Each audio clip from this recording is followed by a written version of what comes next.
Hola. La historia de esta noche comienza después, la guerra termina después de que los héroes zarpan casa, después de que la ciudad caiga, y después la gloria se desvanece. Porque para los vencedores de Troya, la paz nunca fue prometido. Lo que siguió fue traición y angustia, monstruos, tormentas y maldiciones que eco por generaciones. Este es el desenlace silencioso de hombres legendarios contados lenta y suavemente, como regresan a hogares que apenas recordarlos o no recordarlos en absoluto. Si este tipo de narración te ayuda a descansar, siéntete libre de darle me gusta al video y suscribir, pero solo si realmente te trae paz. Y déjame saber en los comentarios desde donde estás escuchando y a qué hora es ahora mismo. Siempre es extraño, es reconfortante ver quién más está ahí afuera dejándose llevar por el mismo mito silencioso. Así que cierra los ojos, deja que los buques de guerra se desvanezcan en la distancia, y ven conmigo a la parte de la historia que más nunca decir. Entonces la guerra había terminado. Troya había ardido, sus una vez orgullosas torres ahora reducidas a piedra desmoronada y ceniza humeante. Los griegos habían hecho lo que vinieron a buscar. Aunque había tardado 10 años, una madera caballo y no poca cantidad de divinidad interferencia. Ellos se mantuvieron victoriosos, cansados y desgastados, aferrándose al botín de guerra y preparándose para volver a casa. Pero claro, nadie dijo nunca que se consiguiera. El hogar sería sencillo. Se podría suponer que después de 10 años en el extranjero, un guerrero podría simplemente abordar su embarca y navega de regreso a las comodidades de mitad y esposa. Rara vez fue el caso. Esto fue la antigua Grecia, después de todo, era un lugar donde los dioses eran volubles, los mares traicionero, y hasta las estrellas a veces se negaban. Cooperar. El viaje a casa o nostos, como los griegos lo llamaron así, y demostraría ser igual de bueno. Tan histórica y dolorosa como la guerra misma. Empecemos con el más infame de estos viajes. El de Odysseus, rey de Ítaca, famoso por su astucia, inventor del caballo de Troya, o al menos la mejor publicidad para ello, y mucho. Sin preparación para cuánto tiempo puede durar un simple barco, el viaje que podía tomar cuando Poseidón estaba en un mal humor. Ya ves, Odysseus hizo una decisión bastante desafortunada saliendo de Troya. No agradeció a los dioses adecuadamente. Una misión más pequeña, pero ¿qué sería? Extender un viaje corto a uno de 10 años odisea. Poseidón, dios del mar, era particularmente ofendido. No ayudó que Odysseus se hubiera cegado. Su hijo, el cíclope Polifimas, junto el camino. Para ser justos, Polifimas había comido, varios de sus tripulantes no respondieron. Bueno, para una discusión razonada. Aún así, el dios del mar no era indulgente. Tipo. Entonces, Odysseus fue expulsado de la isla. A la isla, seducida por ninfas, naufragó repetidamente e incluso se vio obligado a visita la tierra de los muertos, por si acaso. Las cosas no eran ya suficientemente miserables. Pero Odysseus no estaba solo en sus nubes. Los griegos se habían dividido en varios contingentes de madera de origen, cada uno enfrentándose a su propia mala suerte. Menaus, marido de Helen, la mujer supuestamente responsable de toda esta carnicería, tomó una ruta más bien indirecta a casa. Él vagó hasta Egipto, que incluso por heroica los estándares están más bien fuera de curso. Allí luchó con el dios del mar que cambia de forma, Proteus, como uno lo hace para obtener el conocimiento de cómo apaciguar a los dioses y calmar a los vientos. Esto requería sujetar firmemente a Proteus. Mientras se transformaba en león, un serpiente, un árbol y un arroyo de agua antes de finalmente entregar sus secretos. No había atajos en la edad del bronce viajar. Los registros históricos, bueno, como por mucho que podamos llamarlos así, no, sugieren que los marineros griegos de la época no estaban especialmente equipados para hacer confiables navegación marítima. Se abrazaron costas, evitaron los viajes nocturnos y patrones climáticos interpretados a través de una mezcla de conjeturas y oración. Los barcos eran lo suficientemente resistentes para los Ayán, pero el Mediterráneo abierto planteaba desafíos importantes. Añádase a esto la intromisión divina y Se puede entender por qué tantos de estos héroes tomaron la ruta escénica a casa. Diomedes, uno de los guerreros más poderosos de la guerra, no le fue mucho mejor. Regresó a Argos solo para descubrir que su esposa había tenido un amante durante su ausencia y estaba conspirando para matarlo. A su crédito, 10 años es mucho tiempo. En lugar de armar un escándalo, Diomedes huyó a Italia, donde finalmente desapareció. Las vagas nieblas de la leyenda local, adorado en algunos lugares como un menor deidad. Un final bastante anticlimático para un hombre que una vez hirió tanto a Aries como a Afrodita en batalla. Néstor, el más antiguo y quizás el más sabio de los comandantes griegos, parece tener llegó a casa sin demasiado divino acoso. Se sospecha que ayuda que haya mantenido su con la cabeza gacha, dijo sus oraciones y se abstuvo de jactarse de ser inteligente ideas que involucran caballos de madera. Hay una lección en eso. Agamenón, líder de los coalición griega y hermano de Menao, llegó a casa solo para ser asesinado en su baño por su esposa, Clitemnestra, y su amante, Agisto. Pero más sobre ese fragmento en particular. La disfunción familiar en el próximo capítulo. Basta decir que el resplandor de la posguerra no duró mucho para la casa de Atraus. Había una curiosa sensación en el griego imaginación de que la guerra nunca terminó realmente. La victoria fue solo el preludio de diferentes tipos de sufrimiento. Los dioses no recompensó el triunfo con la paz. De hecho, a menudo lo castigaban. Arrogancia, ese concepto esencialmente griego del orgullo arrogante era una ofensa capital en los ojos del Olimpo.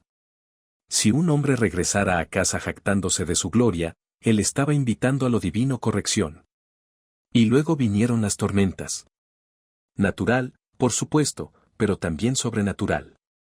Los mares entre Troya y Grecia eran notoriamente áspero. El Hellespont, el Aegean y más allá. Todo caprichoso, especialmente a los barcos que carecen de la protección adecuada al lastre o comprensión del viento corrientes. Los griegos a menudo personificaban estos elementos como dioses o espíritus, arpías, ninfas marinas, vientos furiosos. Porque cuando tu flota está dispersa de la noche a la mañana y la mitad de tu tripulación desaparece, culpar a una diosa enojada se siente más es más reconfortante que admitir que leíste mal una nube. El regreso a casa también significó enfrentarse el tiempo mismo. 10 años de guerra significaron una década perdida. Los niños crecieron sin padres. Las alianzas políticas cambiaron y los tronos no siempre esperábamos pacientemente sus antiguos ocupantes. El viaje no fue solo geográfico. Fue existencial. Estos hombres regresaron no como héroes sino como extraños. Este tema está profundamente presente en la obra de Homero. Odisea. Adicius añora su hogar, su Ítaca, para Penélope Ítmico.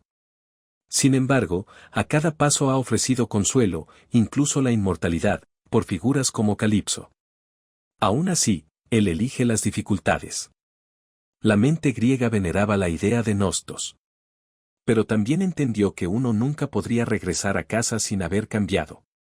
La casa que recordabas ya no estaba, y así. ¿Eras tú? Mientras tanto, los dioses observaban todo esto. Con su habitual mezcla de aburrimiento y capricho. Atenea tenía un interés especial en Adicius, ayudándolo ocasionalmente cuando ella se acordó mientras Zeus jugaba con ambos lados como de costumbre. Poseidón se enfurruñó. Hermes libró almas para el inframundo, y Apolo, que pasó gran parte de la guerra disparando peste flechas, volvieron a lo más musical actividades. La guerra había terminado, pero la paz estaba elusivo. Incluso aquellos que lograron regresar sin la interferencia divina se enfrentó a la inquietud reinos y ciudadanos rebeldes. Algunos estaban indignados, otros resentidos. ¿La línea entre el héroe y el alborotador se difumina fácilmente y qué pasa con los barcos? ¿Ellos mismos? Los barcos de la antigua Grecia, principalmente los pentaconteros y los vans eran largos, estrecho y propulsado tanto por velas como por remos. No fueron construidos para la comodidad. Allá no había camarotes, ni cocinas, ni protección contra los elementos. Los marineros dormían donde podían y comían frío. raciones y dependían del viento y de los músculos. La navegación se hacía por las estrellas, el sol y intuición. Que tantos incluso lo intentaron, los largos viajes son un testimonio de su optimismo obstinado o quizás su falta de alternativas. Muchos de los barcos se perdieron y se dispersaron en tormentas o se estrellaron contra algo desconocido orillas. El mar los reclamó en silencio. No se escribieron poemas épicos para aquellos cuyos nombres no sobrevivieron, pero Susuno se imagina que los fantasmas rondaban por allí. Playas solitarias y bajo la oscuridad del vino ondas. En los siglos siguientes, los griegos, los poetas y dramaturgos volverían de nuevo y de nuevo a estas historias de posguerra. El Nostalgia llegó a ser llamado, eran un género entero. La guerra era un hecho, brutal pero glorioso. Sin embargo, el regreso fue donde realmente ocurrió. Drama laico. Ahí es donde los hombres se rompieron o significado doblado o encontrado. Estamos acostumbrados a pensar en los mitos como algo grandioso y llamativo, cosas, monstruos, magia, clímax, batallas. Pero los griegos entendieron que las tranquilas consecuencias fueron el origen de la tragedia. Floreció. La guerra terminó con un caballo y fuego. Pero las verdaderas historias comenzaron cuando las velas subió. Y el hogar se convirtió en un sueño en algún lugar del mundo. Horizonte. Incluso en el registro arqueológico, hay son indicios de este turbulento regreso. Muchos palacios minianos muestran signos de un repentino destrucción en el mismo periodo, paredes quemadas, columnas derribadas, abandonadas, tesoros. ¿Fue una invasión, una rebelión o simplemente el largo eco de una guerra que se negó a permanecer en suelo extranjero? Los historiadores debaten como siempre lo hacen, pero el mito tiene sus propias respuestas. Los dioses aún no hemos terminado. Así que los griegos navegó a casa lentamente, dolorosamente, con seguridad. Naufragaron, fueron seducidos, maldecidos, y olvidado. Algunos nunca llegaron. Otros regresaron solo para descubrir que estaban. Ya no son bienvenidos. Y algunos como Odiseo se aferró al recuerdo de su hogar como una brújula, confiando en que, por mucho tiempo que pase, el viaje, todavía había algo esperando al final. Ya sea que hubiera o no, bueno, esa es otra historia. Así que, volvamos ahora a la deriva en lo turbio. Aguas de los regresos a casa de la posguerra. Si esperabas que al menos uno, el rey griego tuvo un alegre reencuentro con su familia después de 10 años de ausencia, temo que te hayas equivocado de camino. Épico. Esta es la historia de Agamenón, comandante de las fuerzas griegas en Troya, hermano de Menao, y un hombre cuyo el regreso a casa se puede resumir en 2 palabras. Lamentablemente, breve. Agamenón había liderado la nave de 1000 flota a Troya y jugó su papel con eficiencia despiadada. Él sacrificó a su propia hija para apaciguar los vientos, se peleó con Aquiles sobre una esclava, y en general se volvió desagradable para dioses y hombres por igual. Sin embargo, ganó la guerra, lo cual podría pensar que contaría para algo. Pero su victoria tuvo un precio, uno que lo siguió todo el camino de regreso a Mini, donde su esposa Clytemnestra estaba esperando. Ahora la historia de Clytemnestra no es una mujer alegre, pero a menudo la pintan demasiado simplemente como una mujer vengativa con rencor. En verdad, ella tenía buena razón para estar enojado. Años antes, Agamenón había sacrificado a su hija, Epagenia, para asegurar vientos favorables para la flota griega, sin previo aviso, sin consulta, solo un sacerdote, un altar y un silencio, asesinato disfrazado de necesidad divina. Clytemnestra comprensiblemente lo tomó personalmente.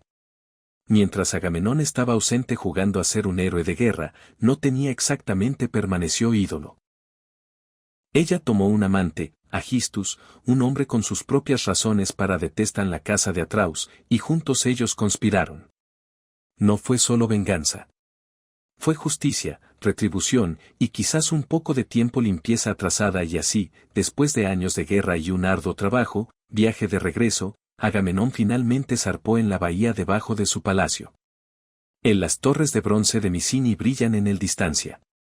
Uno puede imaginarlo de pie en la cubierta de su barco, desgastado por el sol y sucio, soñando con un baño caliente y cordero asado.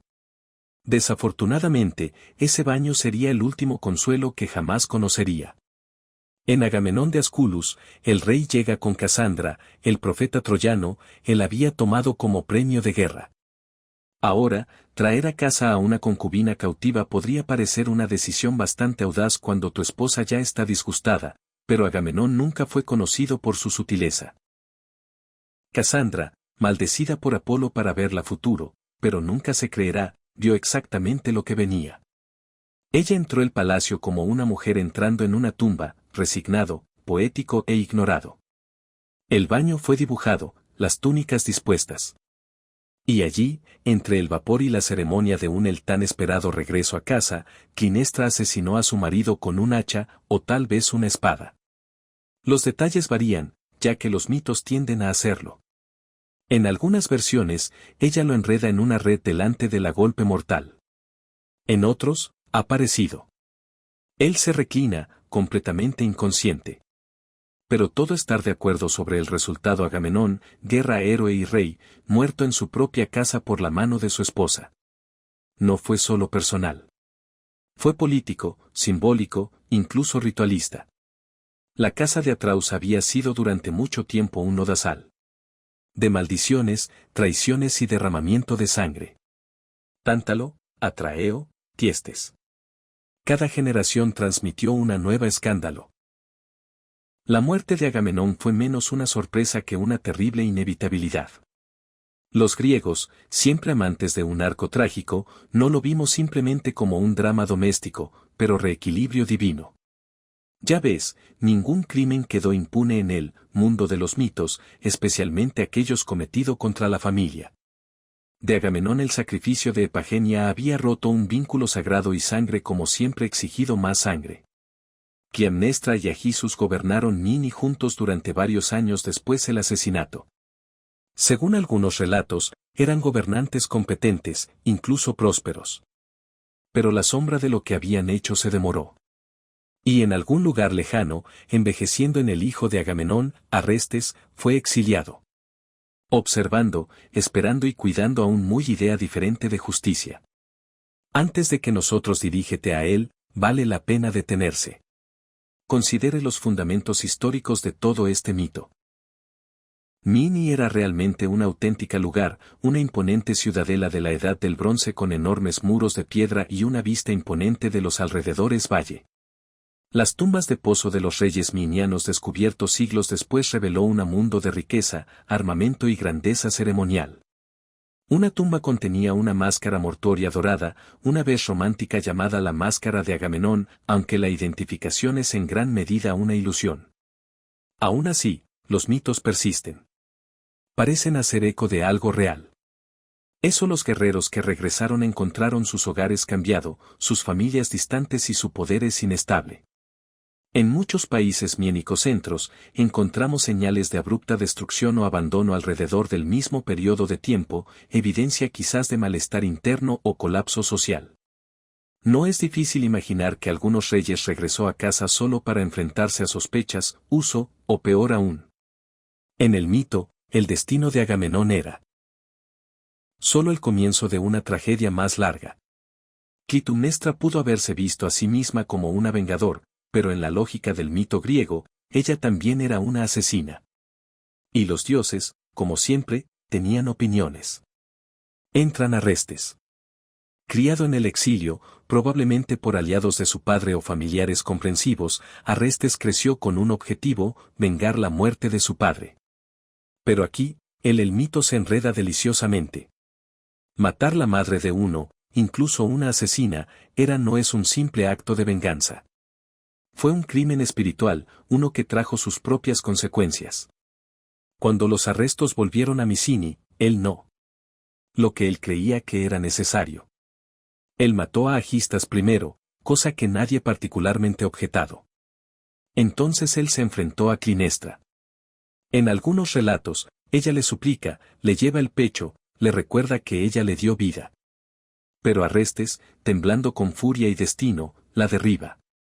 El momento es terrible, silencioso, casi ritualista. Y luego vienen las furias. Los griegos los llamaban los Einers, antiguos diosas de la venganza que persiguieron a aquellos que derramó sangre a fin. De cola negra y pelo de serpiente, conducían a restos en la locura. Huyó de templo en templo buscando purificación. Pero las furias eran implacables. La culpa en la mente griega antigua no era una cuestión de conciencia. Fue una fuerza externa, casi una enfermedad física, acechando a la pecadora hasta que se hiciera justicia. Finalmente, los arrestos encontraron refugio en Atenas, donde la diosa Atenea intervenido. En una prueba sobre el Areópagus, un rocoso afloramiento utilizado para delincuentes de la vida real casos, declaró que el ciclo de la venganza de sangre debe terminar. Los arrestos fueron absueltos y las furias calmadas por la promesa de nuevos derechos y honor se convirtió en las humanidades, las amables. Es una solución mitológica ordenada para un asunto confuso de venganza familiar. La historia de Agamenón y su familia fue contado infinitamente en la tragedia griega. Orristia de Asquilis, Eurípides Electra, Sófocles Electra. Cada dramaturgo ofrecieron su propio sombreado. ¿Era Clitemnestra una villana o una madre? ¿Llevado a una justicia desesperada? ¿Era Aresta a un héroe o a una víctima de lo divino? ¿Contradicción? No eran cuentos con moraleja clara, sino más bien espejos para los griegos. Reflexionar sobre la ley, la lealtad y la gravedad peligrosa de la sangre. Desde una perspectiva cultural, el mito encapsuló profundas ansiedades sobre el poder y regreso a casa. La idea de que un rey triunfante en el extranjero podría regresar solo para caer en su propio baño. Llegó a un acuerdo. Grecia no era ajena a la política. Convulsión. Las ciudades-estado estaban plagadas de golpes de estado, asesinatos y lealtades cambiantes. El mito simplemente vistió estas realidades. Con atuendo poético. Y luego está Casandra, la trágica nota al pie, maldecido por Apolo para profetizar con verdad pero ser ignorado. Ella sabía lo que pasaría.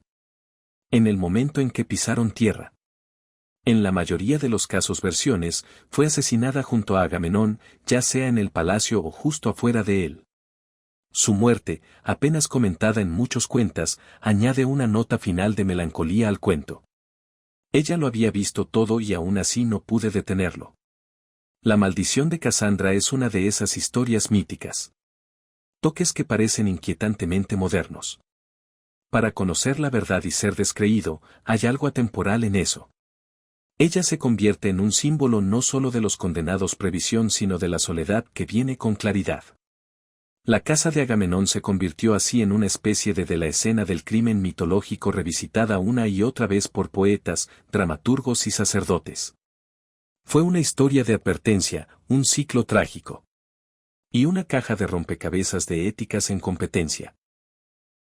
¿Fue Agamenón un villano por matar a su hija? Clitemnestra tenía razón.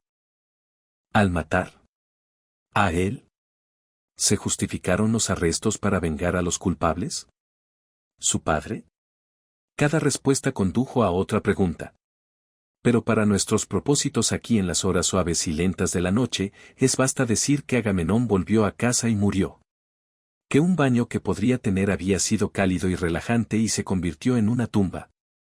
Que tras los muros del palacio se desarrolla la verdadera guerra continuó más silencioso pero no menos brutal y que incluso los reyes, incluso los grandes y los vestidos de bronce no se libraron del precio de sus elecciones. Así que la antorcha de la venganza pasó de mano a mano desde Clitemnestra hasta arrestos de dioses a mortales y viceversa de nuevo y en los tranquilos pasillos de Min y las piedras lo recordaron todo. Mañana quizás visitemos a Adicius. De nuevo. Pero por ahora, descansemos en el ruinas de un palacio donde resuenan los ecos de pasos largos silencio aún murmuran sus antiguos arrepentimientos. Pasemos ahora a un hombre que más que cualquier otro vino a encarnar lo mismo concepto de Nostos, el regreso a casa. Odicio, rey de la modesta isla de Ítaca, veterana de la guerra de Troya y poseedor de un sistema notoriamente complicado relación con los dioses. Su historia, inmortalizada en la obra de Homero, la Odisea es menos un viaje y más una prueba de resistencia, una secuencia de 10 años de retrasos, desvíos, distracciones y castigos divinos. En verdad, si simplemente hubiera tomado el ferry y mantuvo la cabeza gacha, Podría haber estado en casa en una semana. Pero ¿dónde estaría él? La poesía está en eso. Adicius tenía una reputación de inteligencia. Él ideó la idea del caballo de Troya, después de todo. Aunque, ¿cuánto de eso fue su idea, y cuánta licencia poética, nunca lo sabremos? De todas formas, fue una decisión que aseguró la caída de la ciudad y aseguró su lugar en la historia y lista de rencores de Poseidón. El problema comenzó poco después de que él y sus hombres se pusieran en marcha. Zarpó de Troya. Los dioses eran, digamos, menos que satisfecho. En algunas versiones, Adicius se olvidó de darles las gracias, en otros, simplemente era atrapado en las consecuencias divinas de la guerra. Lo más notable es que había ofendido a Poseidón, cegando al cíclope Polifimas. Un acto necesario de supervivencia, sí, pero cuando el gigante resulta ser el mar hijo de Dios, bueno, puedes esperar resultados entrecortados. Aguas por delante. Y así comenzó el largo viaje. Uno podría imaginar que el viaje desde de Troya a Ítaca, aproximadamente 1000 kilómetros, no tomaría una década. Incluso en un barco impulsado por los Ous y el optimismo. Pero Adicius tenía un don particular. Para perderse de formas espectaculares. La primera parada fue la tierra de los Icone, donde sus hombres cometieron el clásico error de asaltar una aldea, quedarse más tiempo del permitido bienvenidos, y siendo expulsados por el lugareños. No es exactamente un comienzo auspicioso. Luego vinieron los devoradores de loto, un grupo onírico que ofreció a Adicius tripulación una planta que les hizo olvidar todo deseo de volver a casa.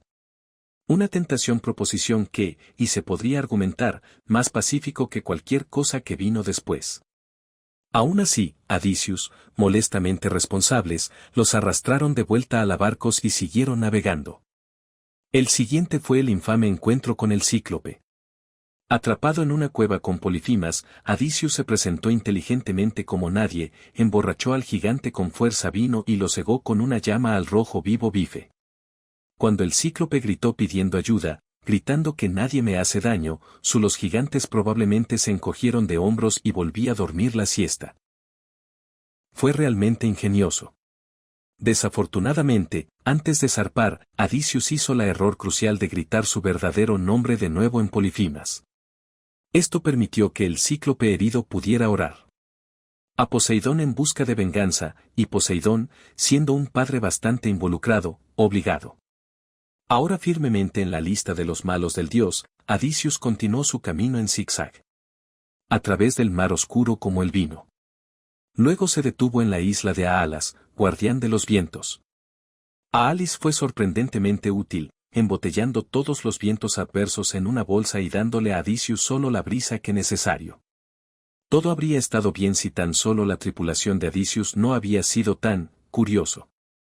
Pensando que la bolsa contenía un tesoro, lo abrieron justo cuando Ítaca entraba en escena. Vista. Los vientos escaparon. Se levantó una tormenta y fueron devueltos al punto de partida. Uno se imagina a Odicio brevemente contemplando la vida como pastor en cambio. Luego vinieron los leonianos, gigantes con talento para destruir barcos y comiendo marineros. La mayor parte de la flota de Adicius fue destruida. Aquí, dejándolo solo con un barco. Es el tipo de incidente que tiende a debilitar la moral, aunque uno sospecha Odiseo ya se había adaptado a la baja esperanzas de heredar. Desde allí, fuimos a la isla de Cersei. Hechicera, criador de cerdos a tiempo parcial, ella convirtió a sus hombres en cerdos, como suele hacerse, aunque sea eso fue un castigo o un comentario. No claro. Hermes, siempre servicial, dio a Odiseo una hierba mágica llamada Moli para protegerlo, con él se resistió. La magia de Cersei, y dependiendo de la versión, ya sea la amenazó o la encantó para que le devolviera a sus hombres. Luego pasó un año allí, cómodamente instalado en su compañía. Un retraso bastante largo, aunque Cersei lo hizo. Tengo una villa muy bonita. Pero ni siquiera Cersei pudo detener el destino. Para siempre. Antes de que pudiera irse, ella le dijo que necesitaría visitar el inframundo y consulta el espíritu del profeta ciego Tairesius. Era el tipo de cosas que hacían los héroes griegos. Se esperaba que hicieran en viajes largos, una poca nigromancia entre islas. Así que Odysseus navegó hasta el borde del mundo, sacrificó un carnero y esperó mientras los muertos se reunían alrededor. Tiresias ofreció un pronóstico sombrío. Dificultades, pérdidas y peligros. Pero al final, si tenía cuidado, Odysseus podría llegar a casa. Él también vio las sombras de su madre, Aquiles, una Agimenón, quien quizás recuerdes que había tenido recientemente una muy mal baño. Surgiendo de la tierra de los muertos con no es poca la cantidad de equipaje existencial que llevamos, Odiseo regresó con Cersei, quien le proporcionó más consejos. Evite las sirenas, dijo. Seductor cantantes que atraían a los marineros a sus fallecidos. Odysseus, siempre curioso, tenía los hombres se tapan los oídos con cera mientras él se hizo atar al mástil, justo para podía escuchar su canción sin sucumbiendo. Es cierto que fue una experiencia muy solución odisiana. Práctico, peligroso, y solo un poco arrogante. Luego vinieron Silla y Caribdis, un monstruo de 6 cabezas y un voraz remolino colocado incómodamente cerca juntos. Odysseus se dirigió hacia Silla, sacrificar a unos pocos hombres en lugar de arriesgarse todo el barco. Es el tipo de decisión que los antiguos. Se esperaba que los líderes griegos hicieran sin pestañear, aunque uno sospecha hubo algunas quejas de bancos de remo. Por fin llegaron a la isla de Frenatia donde se encuentra el ganado sagrado perteneciente a Helios el dios del sol rozó en paz. Odiseo advirtió a sus hombres que no tocaran a ellos. Lo prometieron y luego mientras él estaba durmiendo la siesta y rápidamente lo masacraron. Y comió varios. Helios, como era de esperar furioso exigió castigo. Zeus complació con una tormenta que destruyó el último de la tripulación de Odysseus. Solo el hombre él mismo sobrevivió, aferrándose a un roto mástil, flotando sin rumbo hasta que se lavó en la isla de Ogia. Allí conoció a Calipso, una hermosa ninfa que le ofreció la inmortalidad si se quedaba. Podría ser me pareció un buen trato. No más tormentas, no más monstruos y una eternidad de la relajación. Pero Odysseus añoraba su hogar, su Penélope, para Ítaca. Calipso, tierno y triste a la vez, dejó que se vaya, pero no antes de 7 largos años había pasado. Un tipo diferente de prisión, ese consuelo sin pertenencia. Por fin, con la ayuda divina, Odysseus construyó una balsa y navegó una vez más. Poseidón, aún guardando rencor, envió otro tormenta. El pobre hombre apenas podía estornudar sin atrayendo el clima. Finalmente fue arrastrado a la orilla de la tierra de Fatians, señor, que afortunadamente resultó ser personas decentes. Le dieron comida, ropa y un barco adecuado para volver a casa. Después de 10 años de vagar, llegó a Ítaca. Por fin. Pero incluso entonces, el viaje aún no había terminado. Su casa había sido invadida por pretendientes, docenas de codiciosos, hombres jactanciosos cortejando a su esposa y festejando en sus salones. Disfrazado de mendigo, Odiseo conspiró su venganza. Con la ayuda de su hijo, Pnicus, él tensó su viejo arco y despachó al tiradores en un final bastante sangriento. Flechas, lanzas y justicia poética. Alrededor. Por fin, se reveló a Penélope.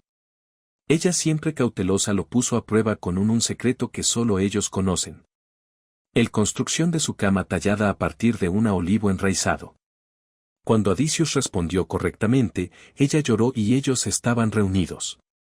Un reencuentro tranquilo y difícil después de 20 años aparte.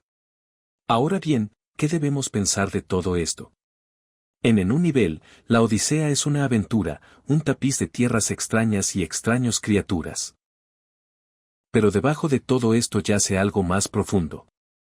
El miedo a nunca llegando a casa. La idea de que el tiempo podría seguir adelante sin ti esa casa en sí podría cambiar, o peor aún, que usted pueda.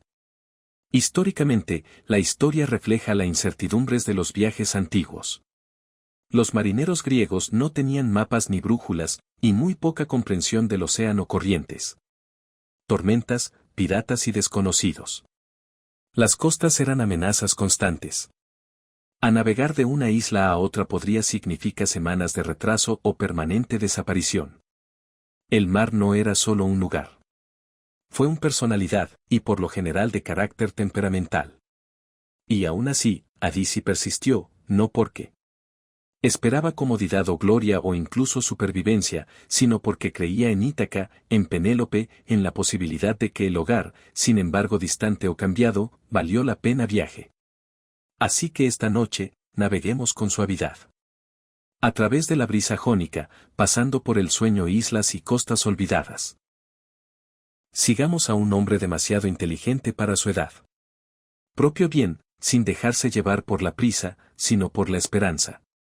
Pueden surgir monstruos, pueden surgir tempestades. Aullido. Pero las estrellas de arriba permanecen en silencio. Y constante. Y en algún lugar lejano, al otro lado del mar, una lámpara está ardiendo en una ventana. Y Ítaca espera. No todos los que lucharon en Troya terminaron en un poema épico o en el costado de un florero. Algunos héroes no regresaron a casa triunfantes o vagar famosamente durante 10 años. No, algunos se deslizaron hacia los márgenes, sus historias más tranquilas, más tristes y sobre todo no celebrado en este capítulo nos centramos en aquellas figuras, valientes, defectuosas y francamente desafortunado, que sobrevivió a la guerra, pero no la paz que siguió. Primero, detengámonos un momento en el Áyax. El mayor, que no debe confundirse con Áyax el menor, que tendrá su propio en gloriosa salida muy pronto. Áyax el Gréter era un hombre gigante, segundo solo a Aquiles en fuerza y presencia en el campo de batalla.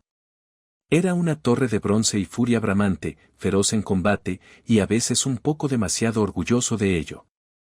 Cuando Aquiles murió, asesinado por un París asistió con una flecha al talón, más bien por desconsideración de su parte, surgió una pregunta entre los griegos. ¿Quién debería heredar su armadura? No fue así un equipo normal, después de todo. Forjado por el propio Hifastus brillaba como el fuego.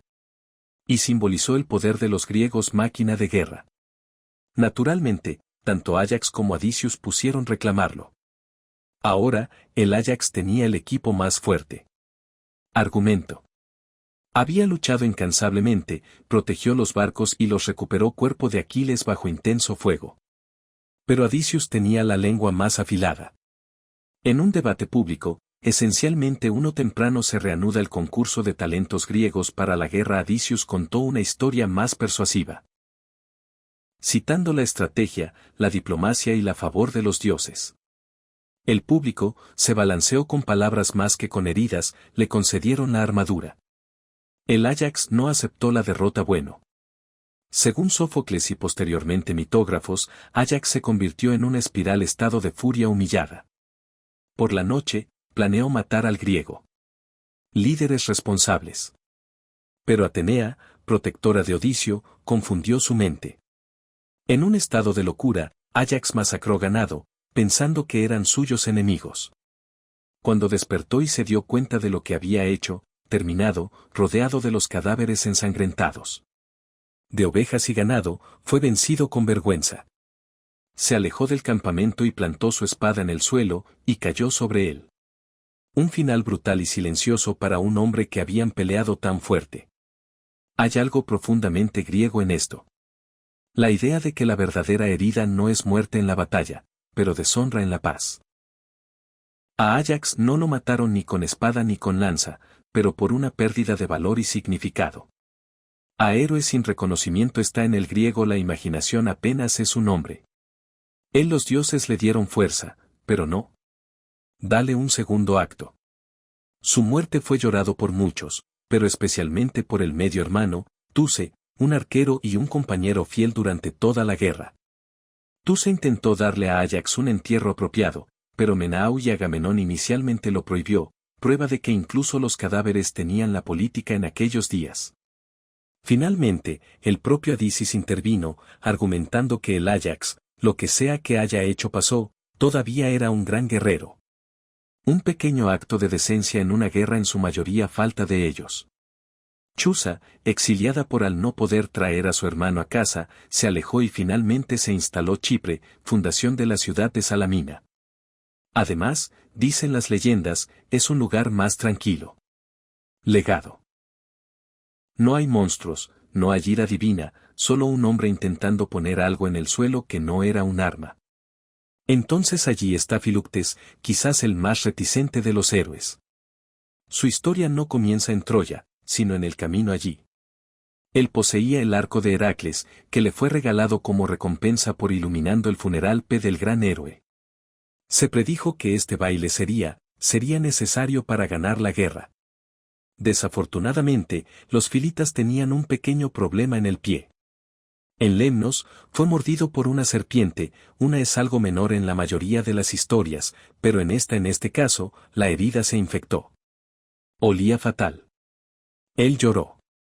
Hizo que el viaje fuera insoportable. Sus gritos inquietaron a los demás guerreros, y su olor, bueno, al parecer era memorable.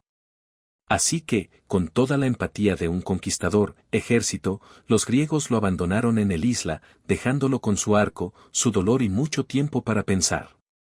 Para años vivió allí, herido y solo. Pero finalmente, cuando Troya todavía se negó, al caer, surgió una profecía. El arco en efecto, era necesario contar con Hércules. Señal para él el incómodo regreso de la diplomacia griega. Naturalmente, Odysseus fue enviado a recuperar el hombre que una vez había abandonado. Trajo consigo a Neoamus, el adolescente. Hijo de Aquiles. Otro hombre con una complicada sombra en forma de padre para rellenar. Diferente las versiones lo cuentan de otra manera. En algunas ocasiones, Neoamo convence a los filitas con honestidad y amabilidad. En otros, lo engaña solo para ser abrumado por la culpa y devuelve el arco. Pero al final, Filoctetes se cura. Ya sea por intervención divina o griega medicina y traído de vuelta a Troya. Él dispara la flecha que finalmente derriba a París y así completa su infeliz arca. Después de la guerra, la historia de los filitas se desvanece. Afuera. Se dice que tal vez vagó fundar una ciudad o dos, pero los mitos no te detengas en él. Su fama, como la de muchas otras, estaba ligada a una sola flecha. Cuando esto se desató, también se desató el suyo. Pertinencia. ¿Y qué pasa con Áyax el menor? Ah, sí. No debe confundirse con su Áyax era un homónimo más honorable. Más conocido por cometer uno de los crímenes más atroces durante el saqueo de Troya. En el templo de Atenea, él agredió a Casandra, arrastrándola desde el altar y reclamarla como premio. El acto fue un doble ultraje, no solo contra una mujer que busca refugio, pero contra la diosa cuyo templo él violado. Atenea no lo tomó a la ligera. Aunque los líderes griegos estaban divididos sobre cómo respondieron, algunos querían castigarlo, otros miraron hacia otro lado. Ellos finalmente le permitió navegar a casa. Fue una decisión de la que se arrepentirían. Mientras su barco navegaba a través de la ira mar, Atenea desató una tormenta. Áyax, arrojado al agua, se aferró a un roca, y se jactó de que los dioses no podían matarlo. Un poco de arrogancia clásica. Poseidón, impasible, partió la roca y lo ahogó. En la tradición griega, no el pecado no se paga y la arrogancia no se paga. Sin corregir el nombre de Áyax el menor quedó ennegrecido. Su muerte no fue heroica. Fue una advertencia. Luego están los anónimos y héroes con medio nombre. Los soldados de infantería, los compañeros de barco, los hombres que sangraron y murieron en el márgenes. El mito griego, a pesar de toda su grandeza, tiene una curiosa amnesia en lo que respecta a la mayoría. Oímos hablar de su valentía en grupos, la ANS, los daneses, pero sus historias individuales son en su mayoría olvidado. Solo la élite, los hijos de los reyes y los favoritos de los dioses obtienen un final apropiado. Aún así, Ayecos. En el ciclo épico conocido como Nostoi, ahora en su mayor parte perdido en el tiempo. Había una vez cuentos de los otros guerreros que regresan hogar. Hombres como Edomeo, rey de Cree, quien hizo un voto precipitado de sacrificar el primer ser vivo que vio al regresar casa, solo para ser recibido por su propio hijo. Una historia con ecos de lo bíblico Jefa y Euripololis igual de sombríos hijo de Telfo que luchó por el Troyanos, pero murió en un incendio. Gloria poética. Su historia ahora se compone principalmente de notas a pie de página. Versos en poemas fragmentarios y sus miras un soldado común burlado por su fealdad y descaro golpeado por Odiseo por hablar demasiado con libertad. Una rara visión de la descendencia en un mundo dominado por reyes y semidioses. La historia nunca ha sido del todo justa con sus héroes menores. Los que llevaban las lanzas, manejaban las hoús y mantenían los fuegos encendidos, rara vez ganar versos propios. Pero la presencia, por débil que sea, persiste en el fondo del mito, como el zumbido silencioso detrás de un coro.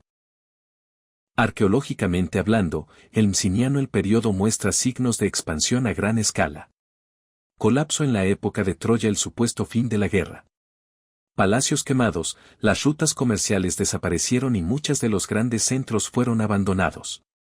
Quizás algunos de los héroes que regresan no encontraron las casas que recordaban, pero ruinas humeantes y silencio.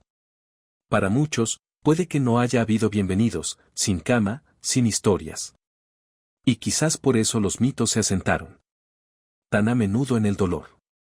Los griegos sabían que no todos regresaron, y algunos que deseamos no haberlo hecho. La Odisea da a nosotros la grandeza, pero estos cuentos menores nos dan la pena. Así que esta noche, mientras navegamos por el partes más tranquilas del mapa mítico, ahorra un pensamiento para los héroes que regresaron roto o no volvió en absoluto. Para Ajax, cuyo orgullo sobrevivió a su fuerza, para Pheltax, cuya herida se convirtió en su exilio. Para los innumerables anónimos que marcharon a Troya y nunca volvieron a ver sus islas. En la oscuridad, entre las olas y estrellas, sus historias aún flotan, inconcluso, sin pulir, pero silenciosamente, obstinadamente presente. Si alguna vez hubo una cara que lanzó 1000 barcos y agotado 1000 poetas, seguramente fue Helena de Troya, o mejor dicho, Helena de Esparta, dependiendo de qué parte de su vida estés atrapada. Esta noche navegaremos lejos de los campos de batalla y los muros en llamas, y no sigáis a los guerreros, sino a las mujeres, empezando por la propia Helena. Cuando el polvo se asentó y el caballo había cumplida su obra, la ciudad de Troya quedó reducida a cenizas y escombros. Los incendios aún ardían donde antes había palacios. Permaneció. El aire estaba cargado de olor de cedro quemado y sangre. En las ruinas, mujeres nobles, sacerdotisas, los sirvientes fueron acorralados como ganado, los premios de la victoria. En el centro de todo quedó así Helena, hermosa, misterioso y siempre objeto de debate. Algunos dijeron que ella había ido voluntariamente a Troya con París, hechizada por su encanto y la intromisión divina de Afrodita. Otros insistieron en que se la habían llevado contra su voluntad, un premio pasivo en un juego de dioses y reyes. En verdad, los mitos no ofrecen una única respuesta. Helena era una seductora o un archivo expiatorio, o quizás una mujer simplemente tratando de sobrevivir en un mundo que insistió en hacerla simbólica. Menaus, su marido, del que había estado distanciada durante mucho tiempo, era, entre los guerreros que asaltaron la ciudad. Se podría esperar que él la hubiera corrido a través de una espada. En cambio, en las historias nos cuentan que cuando la encontró, de pie en sus aposentos, envuelta en sedas, radiante incluso en la derrota, él dejó caer su arma. Abrumado por ella belleza, su rabia vaciló. Él la guió lejos, no como una cautiva, sino como una esposa regenerado. O al menos eso dice la versión. Pero vale la pena haciendo una pausa para considerar qué tipo de ese fue el regreso a casa. Helen regresó con Menao a Esparta, pero su reputación, no. En muchas ciudades de Grecia, ella fue, visto como la causa de todo. En las muertes, los incendios, la década de desesperación. Aunque los poetas hablen de su rostro con reverencia, la lengua común probablemente maldiciones preferidas. Y en las obras de Eurípides y otros, Helen no es una heroína, sino una pregunta. Marca. ¿Era ella culpable? ¿Estaba ella impotente? ¿O era simplemente demasiado hermosa para vivir en paz? En alguna versión del mito, una fantasma Helena fue enviada a Troya mientras que el verdadero permaneció en Egipto todo el tiempo.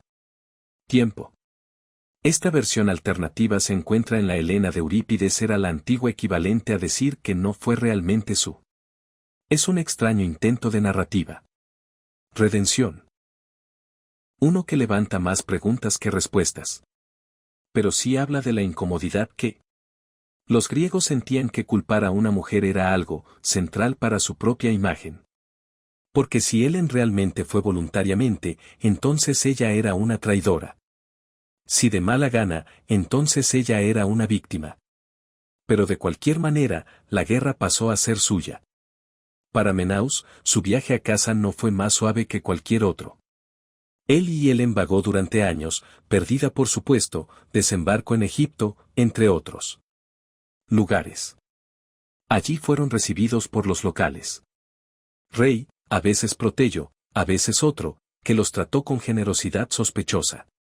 Los dioses todavía estaban resolviendo el problema. Detalles.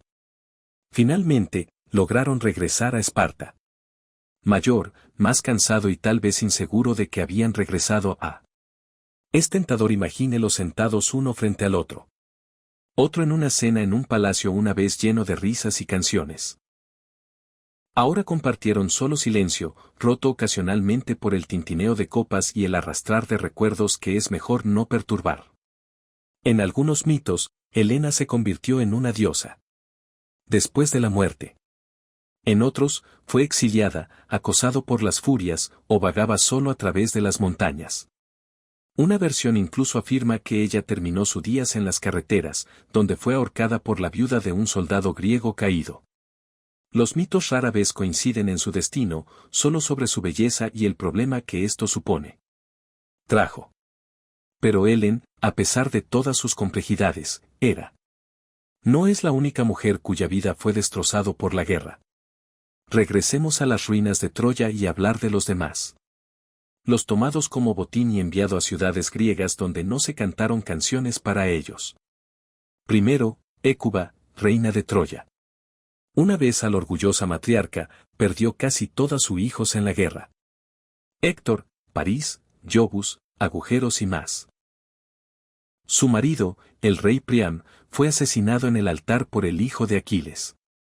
Su hija, Pollixina, fue sacrificado en la tumba de Aquiles. Su nieto, Astanax, hijo pequeño de Héctor, fue arrojado desde las murallas de la ciudad. Por los griegos, para que nunca pudiera crecer para vengar a su padre. Una crueldad preventiva si alguna vez la hubo era uno y Hécuba fue entregada a Adicius, el más diplomático de los griegos. Pero uno sospecha que incluso él encontró poco consuelo en su amarga compañía. En Eurípides Hécuba, ella se transforma de reina a bestia por el dolor. En algunas versiones, literalmente se convierte en una perra, arrojándose al mar, clamoroso. El mito tiene una forma de externalizarse sufrimiento. Después de todo, si tu dolor es inhumano, también podrías volverte otra cosa. Luego estaba Andromeaki, el hijo de Héctor. Viuda, modelo de lealtad, modestia y pena. Ella vio cómo asesinaban a su hijo y su ciudad quemada. Y luego ella fue reclamada por Neoamo, el hijo adolescente de Aquiles. Es una pareja que se siente particularmente cruel, como si los dioses estuvieran escribiendo una ironía trágica. La esposa del príncipe asesinado, ahora entregada al hijo de su asesino. Ella dio a luz los hijos de Neoamo vivieron un tiempo en Aprus, y finalmente encontró una especie de vida tranquila, casarse con Heleno, otro un troyano sobreviviente y gobernante de un pequeño reino. Pero la sombra de Troya nunca la dejó. En el mundo griego, a las mujeres les gusta los Andromeachi eran venerados y piedrets. Recordatorios de lo que la guerra deja atrás. ¿Y qué pasa con Casandra, aquella condenada, profetiza? Ella les había advertido, por supuesto, les había advertido. A su gente sobre París, les advirtió sobre el caballo, les advirtió sobre el caer, pero Apolo la había maldecido. Ella podía ver el futuro, pero nadie lo haría. ¿Alguna vez le creerás la maldición de la claridad sin persuasión? Un destino poético y otro cruel. Cuando la ciudad cayó y Casandra buscó refugio en ella. Templo de Atenea. Y allí estaba ella agredido por Áyax el menor, arrastrado del altar sagrado. Para ello, los dioses aseguraron que Áyax nunca regresara a hogar. Mientras tanto, Casandra fue entregada a Agamenón, tomada como concubina, un botín. Ella viajó con el Amisini y vio el futuro otra vez. Su asesinato a manos de Arcilla Neestra. Su propia muerte también. Ella entró en el palacio de todos modos, con los hombros alzados.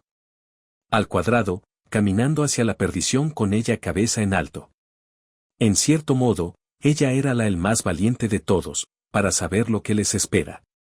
Y vete de todos modos. Casandra no era solo una figura de tragedia, sino de percepción. En ella, los griegos vieron los límites de conocimiento.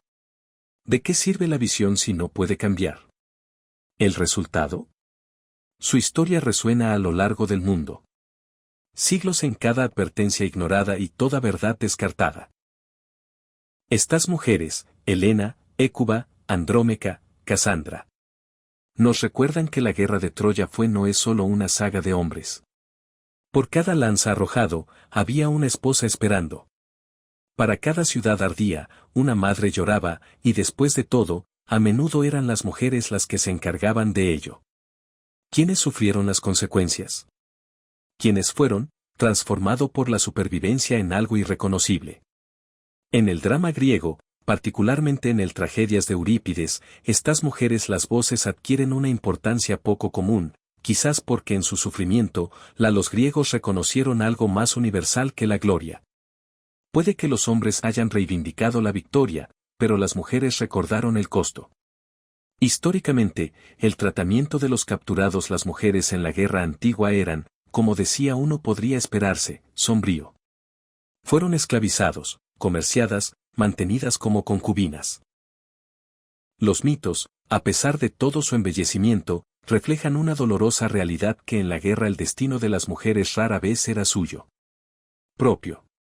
Sin embargo, su dolor se convirtió en central en la imaginación griega. Incluso Helena, a pesar de toda su elevación, sigue siendo una figura de ambigüedad. En algunas ciudades la honran, en otras la vilipendian. En otros, se la recuerda menos por lo que ella hizo y más por lo que hicieron otros. Lo hizo por culpa de ella. En Esparta, existía un culto a Helen emergió. En ella se construyeron templos. Nombre. Ella se volvió casi divina. Su belleza, su dolor, su mítica peso, todo transformado en ritual. Hay algo extraño y ligeramente inquietante la idea de adorar a una mujer cuyo mayor legado fue una guerra. Y en Troya, bueno, no había Troya. Ya no. El sitio arqueológico que conocemos ahora llama a sus osos las capas de muchas ciudades construido y quemado durante siglos. Si una de ellas era la Troya de Homero, no lo podemos decir con certeza, pero el cenizas, las paredes, los restos carbonizados, son reales. La ciudad de alguien se quemó. A alguien le secuestraron a su familia. Así que esta noche, caminemos suavemente entre las ruinas, más allá las columnas rotas y el viento azotado piedras. Más allá de los escalones del templo donde se encuentra Casandra gritó, más allá de los salones del palacio donde una vez estuvo Hécuba gobernó, donde Andromeachi meció su niño a dormir, donde Helen miraba fijamente sobre el mar, tal vez preguntándose qué es todo esto la belleza había sido para. Estos no eran mujeres silenciosas. Los mitos pueden haberlo intentado para dejarlos de lado, pero sus voces resuenan, persistente y claro. Nos recuerdan que detrás de cada historia de guerra se esconde otro. Más tranquilo, más solitario, más duradero. Y tal vez, si los dioses alguna vez, escuchando, son estas historias las que mejor recuerdan. Esta noche volvemos nuestra mirada hacia un niño que entró en la guerra de Troya al final y abandonó el mundo poco tiempo después. Neoamo, hijo de Aquiles, nieto de Pelus y su bisnieto en casa de su madre. Lado de un hombre llamado Licomodes que en su mayoría se mantuvieron al margen de las epopeyas. Neotomus llegó tarde a la guerra, pero hizo una impresión notable. En muchos sentidos, él era todo lo que su padre era y quizás todo lo que no era. Nacido en la isla de Ciro, donde se crió Neoamo. Lejos del ruido de las lanzas y la guerra llora. Su madre, Dayamia, había conocido una vez a Aquiles antes de ser famoso, cuando fue escondido por su madre, el feto, en un intento de evitar su destino condenado. Vestida de niña entre las hijas de Licombes, Aquiles disfrazado encontrado amor y un hijo, como se hace aparentemente durante arreglos tan incómodos. Pero el destino tiene una forma de rastrearnos. Aquellos que intentan evitarlo. Para el momento Neoamo tenía edad suficiente para sostener una lanza, los griegos habían estado en guerra durante casi una década. Troya todavía seguía en pie. Los guerreros estaban cansados y Aquiles ya estaba muerto, derribado por una flecha poética guiada por Apolo y fusilado por París, quien, como ya hemos dicho, como se mencionó antes, rara vez hizo algo sin ayuda divina. Ahora, surgió una nueva profecía. Los griegos no ganarían a menos que trajeran el hijo de Aquiles al campo de batalla, como si los dioses, habiéndose llevado al padre, exigió el niño en su lugar. Así que Odysseus, siempre el reclutador, navegó a Siros y trajo al muchacho. Neoamus llegó a Troya, no como soldado, sino como símbolo, un recipiente de herencia iracundo. Y, en efecto, parecía llevar consigo que ira con gran entusiasmo. Mientras Aquiles tuvo momentos de introspección, vacilación, incluso gracia, a Neoamus a menudo le faltaba esa sutileza. Era feroz, brutal y rápido para violencia. Algunos escritores antiguos admiraban su decisión. Otros lo encontraron alarmante. En los últimos días de la guerra, Neoamus se ganó una reputación tanto gloriosa como severo. Fue él quien mató a Priam, el anciano rey de Troya, allí mismo en el altar de Zeus. Mientras el anciano se aferraba a la estatua del dios que buscaba misericordia, Neoamo lo cortó abajo. Sin respeto por la edad, el santuario o pena. La escena inmortalizada posteriormente textos romanos como el Anid rondarían la mente. Generaciones de narradores de historias. También, según algunas versiones, arrojó a Astanax, el hijo pequeño de Héctor, desde las murallas de la ciudad. Un acto práctico, dirían los griegos, un uno tan horrible como el resto de nosotros tal vez. El niño, después de todo, podría convertirse en un hombre y buscar venganza. Y así Neoamo se aseguró de que no hubiera próxima generación de troyanos. No se contentó con terminar la guerra. Él quería borrar su memoria. Para sus esfuerzos, recibió a Andromedaque, la viuda de Héctor, como premio de guerra.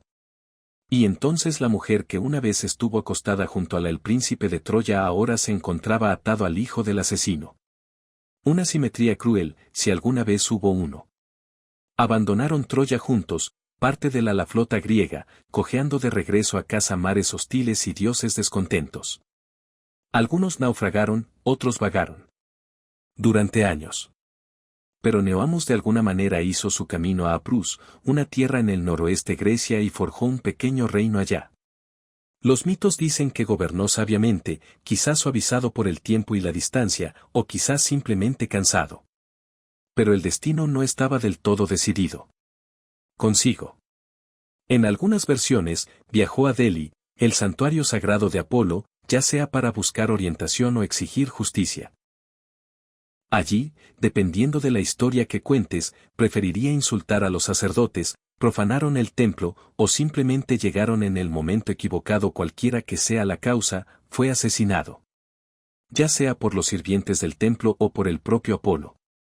Abatido no en batalla sino en el umbral del dios que una vez había guiado la flecha de París en el talón de su padre poético de nuevo y profundamente griego veraz, Neoamo vivió bajo el largo la sombra de Aquiles. Un padre que era a la vez leyendas y fantasmas estaban fascinados por la herencia no solo de sangre sino de condenación por ser hijo de una. El héroe debía nacer a mitad de una historia.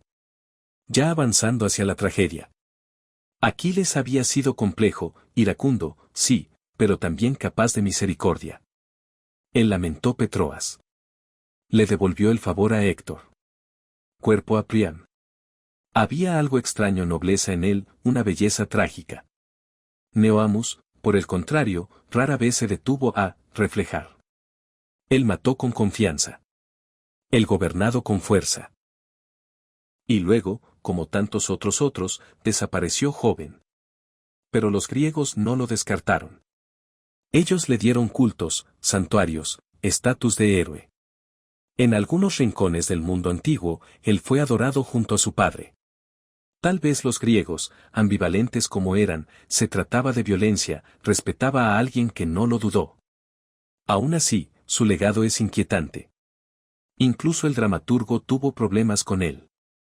En Sófocles Fictitas, vemos una diferente Neoamus, un niño en conflicto, dividido entre el deber y honor. Adicius lo envía a engañar.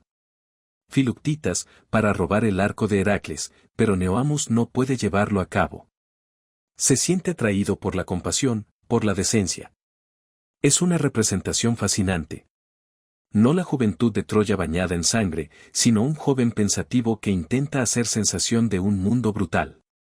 Es difícil decir si Sófocles estaba ofreciendo una versión alternativa o un arco de redención. La tragedia griega, después de todo, a menudo, reinterpretó a sus héroes. Lo que importaba no fueron los hechos tal como fueron, pero el peso moral de la historia. Históricamente hablando, Epiro en efecto, tienen mitos que lo conectan con Neoamus y sus descendientes. La dinastía Meloya, una de las más poderosas líneas reales griegas, que se decía que rastrear sus raíces hasta él.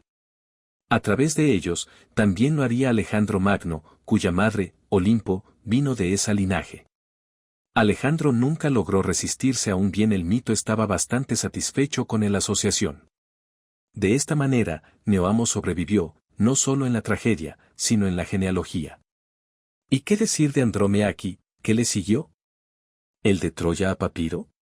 Ella lo parió hijos, uno llamado Melosis, se convertiría en el antepasado de los reyes. Andromeachi, tan a menudo retratado como una viuda afligida también fue una sobreviviente. En algunas versiones del mito, después tras la muerte de Neoamo, se casó con Heleno, el mar de Troya e hijo de Prián, que había también sobrevivió. Juntos gobernaron un pequeño reino, un curioso eco de Troya en suelo griego. Su viaje de princesa a esclava a reina fue quizás el más largo de todos. Ella adaptado. Ella soportó. En el drama griego, a menudo es la voz de memoria, de lo que se perdió y de lo que aún duele. Las réplicas de la breve vida de Neoamus se onduló lejos. En Roma, Virgilio nos da el Anid, donde un troyano errante, Anias, se encuentra con Andromeachi en un pirús. Ella le cuenta su historia, una historia de ruinas, exilio y resiliencia silenciosa. Es un momento aleccionador enterrado en un poema. De lo contrario, lleno de destino triunfal. Incluso los romanos que admiraban la conquista pareció detenerse ante su historia. Y luego, como siempre, está la cuestión del legado. Neoamo no dejó ninguna epopeya propia. No Neoya. Existe como una secuela, un epílogo de Aquiles, una nota a pie de página de Troya. Pero en ese corto espacio de tiempo, logró matar a un rey, conquistar una ciudad y engendrar una dinastía. No está mal para un adolescente. Y, sin embargo, uno no puede evitar preguntarme. ¿Y si lo hubiera hecho? ¿Vivió más tiempo? ¿Se habría convertido en un rey sabio? ¿Se habría suavizado la rabia? ¿O sería el fuego que ardía así? ¿Simplemente lo han quemado todo brillantemente cerca de ahí? A los griegos les gustaban este tipo de preguntas. En sus mitos, la juventud a menudo se equipara con peligro. Los jóvenes están llenos de fuerza pero les falta templanza. Aquiles muere joven. Petrópolis muere más joven. Neoamus continúa el patrón. Los dioses, al parecer, no permitió que las vidas fueran largas. Aquellos que brillan demasiado. Quizás por eso Adicius, mayor y más gris, sobrevive a su viaje. No porque sea más fuerte, sino porque es más lento, más cauteloso, más astuto. La llama que parpadea dura más que el que arde. Así que esta noche dejamos Neoamus, no en el templo ensangrentado de Delhi, ni en el almenas humeantes de Troya, pero en algún lugar de las tranquilas colinas de Aprus, un joven que todavía está aprendiendo a manejar una corona. Quizás se encuentra al borde de un acantilado, el viento tirando de su capa, mirando fijamente al mar su padre una vez cruzado, preguntándose si está destinado a más que la guerra. O quizás no. Tal vez su historia termine exactamente como debería, breve, brillante y agudo. Una advertencia y un recuerdo. El tipo de héroe cuyo fuego iluminó el cielo, aunque solo fuera por un momento. Hay regresos a casa y luego hay regresos a casa griegos donde la frase bienvenido de nuevo se escucha a menudo seguido de asesinato. Y no hay mejor historia de drama post-troyano. Capta esta sombría tradición que aquella de Agamenón, gran rey de Mcini, hermano de Menao, líder de los griegos fuerzas, y dependiendo de a quien le preguntes, ya sea un héroe victorioso o un marido monumentalmente desafortunado. Empecemos por el principio, o mejor dicho, el medio muy incómodo. Antes Agamenón nunca zarpó hacia Troya, él cometió lo que podríamos llamar un error táctico a los ojos de los dioses. Mientras preparaba la flota, mató a un ciervo sagrado perteneciente a Artemisa y luego se jactó de ello. Ahora bien, si hay una cosa que los dioses griegos no toleran es: están los mortales haciendo ruido sobre lo inteligentes que son, o poderosos que son, especialmente cuando acaban de asesinar la vida silvestre divina. Artemisa respondió de la misma manera. Ella se quedó quieta a los vientos, atrapando a la flota griega en Alicia. Sin navegación, no hay guerra y no hay progreso. La solución, un sacrificio humano. Entra Epagenia, la hija de Agamenón. La atrajo hacia Obis con el pretexto de casarla con Aquiles. La mentira habitual de la boda. Cuando ella llegó, en lugar de una ceremonia, recibió un altar. Los relatos divergen. Algunos dicen que Artemisa se la arrebató el último momento y la reemplazó con una ciervo. Otros dicen que la hoja cayó. Cualquiera camino, Clitemnestra, la esposa de Agamenón y la madre de Ifagenia, no se hizo ninguna gracia. Ahora, avance rápido 10 años. Troya está en ruinas. Agamenón finalmente regresa a casa, trayendo consigo no solo el botín de guerra, pero Casandra, la princesa troyana Hipopetus como concubina. Sí, una elección bastante diplomática. Trayendo a la hija del rey enemigo y tu propia amante a casa después de matar tu hija y estar ausente por un tiempo década. Incluso Odysseus podría haber planteado una ceja. Mientras su barco se acercaba a Mini, Agamenón habría visto los acantilados familiares y olivares de su reino, las murallas de su palacio brillando bajo el sol. Y tal vez, solo tal vez, se imaginó un regreso tranquilo, una cama suave, una comida caliente, su pueblo cantando su gloria. Lo que obtuve fue Cliestra. Mientras él estaba conquistando, ella había estado cocinándose. 10 años es mucho tiempo, es hora de guardar rencor, pero Clitemnestra no era nada si no era paciente. Ella también había tenido un amante, Agistus, primo de Agamenón, y un hombre con su propia complejidad árbol genealógico. Esto no era simplemente un asunto de traición. Era linaje, venganza, y teatro doméstico, todo en uno. Según Aclus, cuando llegó, Clitemnestra lo saludó calurosamente, un poco demasiado calurosamente. Extendió una alfombra morada, un color reservado para los dioses, y lo invitó a caminar sobre ella. Agamenón, ligeramente cauteloso, vacilante. Caminar sobre esa tela era una exhibición de arrogancia, prácticamente atrevida, divina castigo. Pero finalmente cedió y entró. Cortesanos. Nunca volvió a salir. Hay varias versiones de él. Asesinato. Algunos dicen que Clitemnestra lo atrajo. En un baño, lo enredó en las túnicas y luego lo apuñaló. Otros dicen que utilizó un hacha o quizás una espada con Agiso dando el golpe final. Los detalles difieren, pero el resultado no. El gran rey, triunfante en Troya, murió desnudo y sin vigilancia en su propia casa, cortado. No fueron derribados por espadas enemigas, sino por una esposa vengativa y un primo celoso. Y Casandra, ella lo había previsto todo. Ella había visto el palacio, la sangre, su propio fin, pero fiel a su maldición, nadie la creyó. Incluso cuando entró en la casa, ella sabía que era una tumba. Y aún así ella se fue, tranquilo, resignado, quizás cansado de siempre. Sabiendo lo que nadie más podía ver. Ella fue asesinado junto a Agamenón. Su muerte añadió un insulto final a la tragedia troyana. Ahora haremos una breve pausa para el análisis histórico. Nota, Micini como lugar real fue uno de los grandes complejos palaciegos de finales de la Edad del Bronce. Muros de piedra maciza, bloques, una puerta de leones aún en pie hoy en día, y fosas comunes llenas de oro. Los gobernantes menianos pueden haber inspirado los mitos posteriores. Su historias fragmentadas que proporcionan la telón de fondo para historias de ambición y sangre y Agamenón. Su supuesta tumba fue descubierta por Heinrich Schliemann en el siglo XIX. A gran tumba con máscara dorada. Los arqueólogos siguen siendo escépticos sobre cuyos huesos yacen dentro, pero la poesía perdura. Volviendo al mito, el asesinato de Agamenón no trajo la paz. Simplemente trasladó la maldición a una generación más abajo. Porque ya ves, Agamenón tuvo un hijo, Arrestes, y una hija, Electra. Habían observado, esperado, crecido bajo la sombra de un padre asesinado y una madre convertida en monarca. En la mayoría de las versiones, Arrestes fue enviado lejos. Como un niño por su seguridad, pero los dioses, o al menos los dramaturgos, no lo harían. Déjalo descansar.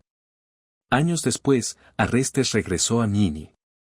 Como tantas historias griegas, esta también se convirtió en una cuestión de deber versus moralidad. Apolo le había ordenado que vengara a su padre, pero para ello tendría que comprometerse en el lado matricular, matar a su propia madre. Incluso en la ética flexible del mito, este era un dilema oscuro y terrible. Los arrestados dudaron, pero no por mucho tiempo. Con la ayuda de Electra, que la tenía su propio catálogo de quejas, se coló en cortesanos. En algunas versiones, mató a Agisto. Primero, luego Clitemnestra. En otros, él dudó en el último momento, vencido por el horror, solo para terminar el hecho como ella rogó por su vida. El resultado fue el mismo. La casa de Atraus, que nunca fue particularmente bendecido, fue un baño de sangre una vez más. Pero la justicia en el sentido griego nunca viene limpio. Apenas los arrestos vengaron su padre que fue perseguido por las furias o Eres, antiguas diosas de la venganza. Lo acosaron día y noche, arañándolo.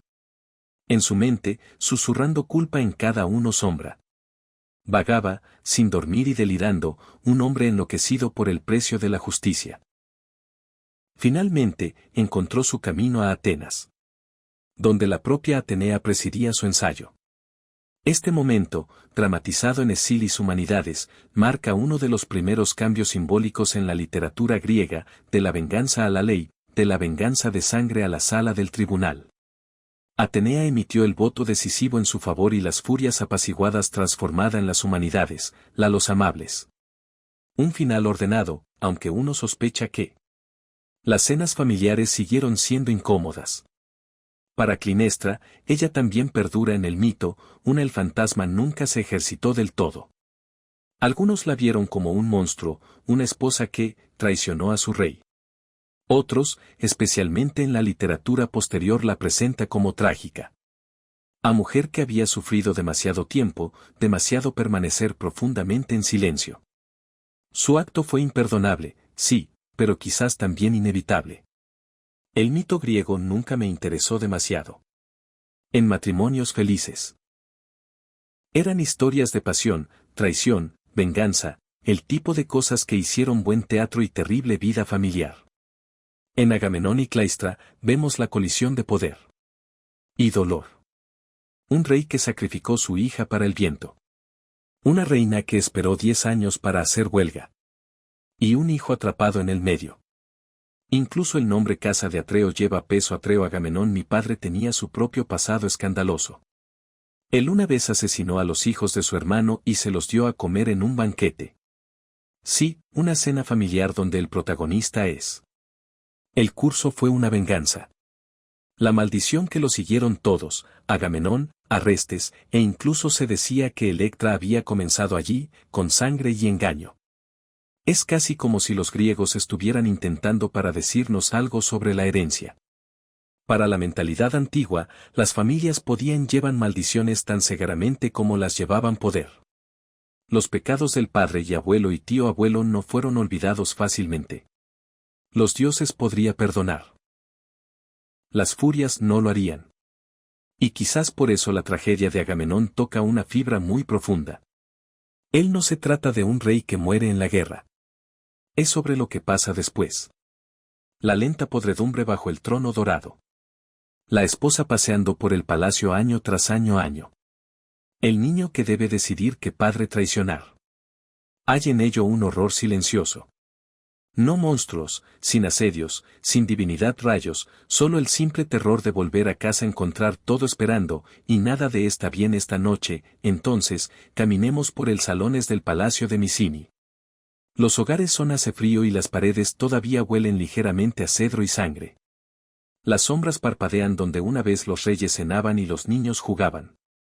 Quizás escuchamos el eco de Casandra. Advertencia o el arroyo de las alfombras moradas bajo pies calzados con sandalias. Aquí en estos piedras el pasado no descansa. El crías. Así que deja que la noche caiga suavemente. Que las antorchas se apaguen y el mármol enfriar. Y recuerda que no todos la victoria termina en vítores. A veces termina en silencio. Y el lento cierre de una puerta.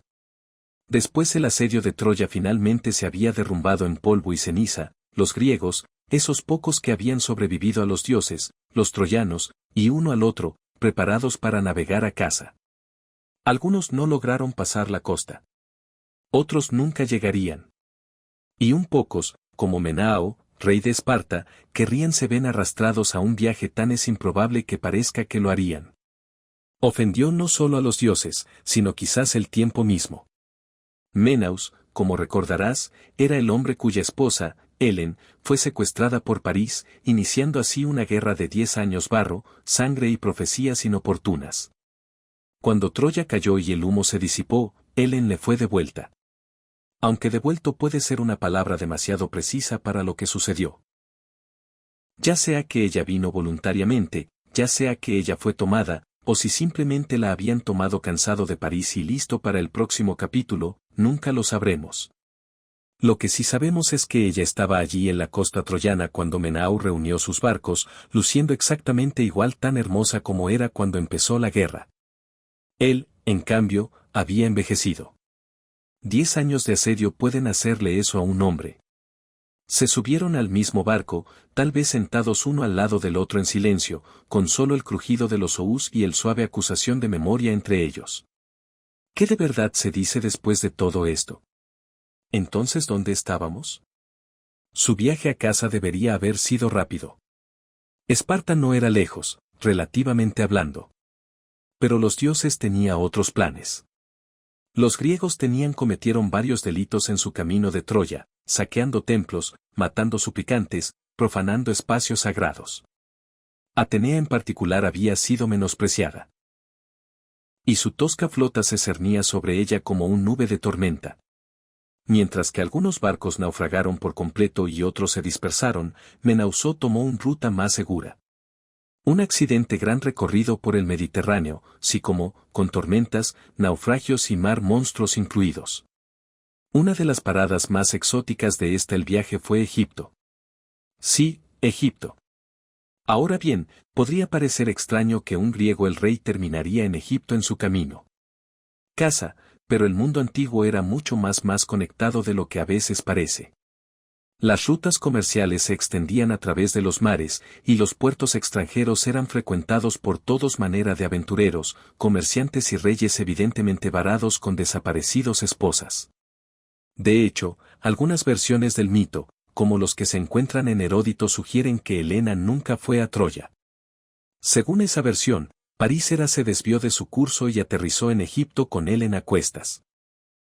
Allí, el rey egipcio, horrorizado de que París había secuestrado a la esposa de otro hombre, la llevó rápidamente a un centro de protección. Custodia. París fue enviado lejos y la verdadera Helena permaneció en Egipto durante toda la guerra mientras una Helena fantasma, una ilusión, estuvo en Troya. Es una solución narrativa bastante elegante. En realidad, si es cierto, significa los griegos. Peleó una guerra de 10 años por una nube, literalmente. Los dioses, al parecer, tenían gusto por ironía. Pero en la mayoría de las versiones, Helen fue a Troya. Y fue durante el regreso de Troya que Menao encontró en Egipto con su real y posiblemente algo esposa incómoda a su lado. Allí están los mitos. Cuéntanos que conoció a Proteus, un profético marino. dios y anciano del mar que pudo cambiar de forma a voluntad. Proteus no era el tipo de ser uno simplemente entrevistado. Tenía que ser capturado, físicamente inmovilizado y retenido todas sus transformaciones hasta que se dio y habló. Y así, siguiendo el consejo local, señor, Menaus se acercó sigilosamente a Proteo mientras éste dormitaba en la orilla entre sus focas, sí, focas, y lo metieron en sumisión mientras se transformaba en fuego, agua, un león, una serpiente y varias otras formas alarmantes. Menaus aguantó. Uno lo imagina maldiciendo en voz baja. Hasta que el dios se rindió y aceptó hablar. Proteus, aparentemente impresionado o simplemente molesto, le dijo a Menaus cómo apaciguar a los dioses y continuar su viaje. Se requerirían sacrificios como siempre. Y un poco de servilismo divino. También le informó a Menaus que su hermano Agamenón había sido asesinado regresando a casa. Uno se imagina que las noticias aterrizando como una piedra en el pecho de Menaus. Victorioso, sí, pero ¿a qué precio? Finalmente, con los derechos adecuados realizado, y vientos favorables al fin, Menaus y Helen continuaron su regreso viaje. Se dice que su viaje duró 8 años en total. 8 años para volver a casa, a una ciudad que una vez habían cantado sus nombres, ahora tal vez tranquilo con confusión o resentimiento. Y aquí es donde entra el mito. Complicado. Menao y Helena reanudaron su gobierno en Esparta. Su regreso a casa, a diferencia de Agamenón, no le hicieron frente con cuchillos. Las puertas del palacio se abrieron. Los medios fuegos se encendieron, la gente se inclinó y, sin embargo, algo debe haber cambiado entre a ellos. Con una década de diferencia, una guerra, una larga navegación a través de aguas hostiles, un matrimonio deshilachado por los dioses ellos mismos. En la Odisea de Homero, cuando Telmacus visita Esparta en busca de noticias de su padre, Odicio encuentra a Menao y Helena viviendo en una elegante domesticidad, rodeado de sirvientes, tapices y lujo tranquilo. Helen, siempre amable anfitriona, ofrece pociones para aliviar el dolor, sirve vino y recuerda el viejo Díaz. Su belleza intacta, su memoria selectiva. En una escena, ella cuenta casualmente cómo durante la guerra de Troya, ella había una vez caminó por los muros de Troya e imitó las voces de las esposas griegas de abajo, tratando de atraer a los soldados fuera de la vientre del caballo de madera. Una escalofriante pequeña anécdota, su voz llamándolos en las voces de sus amados. Ya sea que lo hiciera en broma o con malicia o la confusión queda ambigua. Homero, con su característica sutileza, deja que el momento pase sin ser juzgado. Menao escucha. Él no interrumpe. Quizás ya había oído la historia antes. Pero Homero también le otorga a Menao un destino único. Aunque la mayoría de los héroes griegos mueren sangrientamente muertes o desaparecer en la oscuridad, Menaus es recompensado. Según el cuarto libro de la Odisea, él no morirá en absoluto. Porque es el marido de Helena, hija de Zeus, está destinada a ser enviado al final de su vida a la Campos Elíseos, una especie de paraíso griego en el borde del mundo, donde el aire siempre es suave, el sol nunca calienta demasiado, y los héroes pueden relajarse sin miedo a castigo divino. Es una recompensa extraña dados los problemas que tuvo que soportar, pero quizás los dioses sintieron que se lo había ganado. Como para Helen, su destino posterior es el siguiente, inconsistente como siempre. En Esparta, ella era adorada después de su muerte, o tal vez incluso antes de ello. Había un templo dedicado a Helena. Allí se hacían ofrendas en ella. Nombre. Algunos decían que la habían llevado al Olimpo, hecho divino por el propio Zeus. Otros afirmaron que huyó a carreteras donde fue ahorcada por la viuda de uno de los guerreros griegos que murieron en Troya. A forma amarga de justicia. Y en algunos relatos extraños, incluso. Se casó de nuevo con el propio Aquiles en el otra vida, reunidos en las Islas de los Bienaventurados, donde las mitologías se fusionan y las viejas enemistades se olvidan. Pero la saga de Helena de Menau sigue siendo una de las más enigmático. No hay grandes batallas en su cuento de posguerra. No hay ira de Aquiles, no pretendiente asesinado, solo el lento, extraño el regreso de dos personas unidas por destino, reputación y posiblemente mucho más poco más. ¿Y qué hacemos entonces con Menao? Él no es el más glamoroso de los griegos, no son los más fuertes ni los más fuertes. Más inteligente. Él no da vueltas discursos o lanzamiento de un solo dramático ataques. Pero él perseveró. Él recupera a su esposa. Sobrevive a los dioses.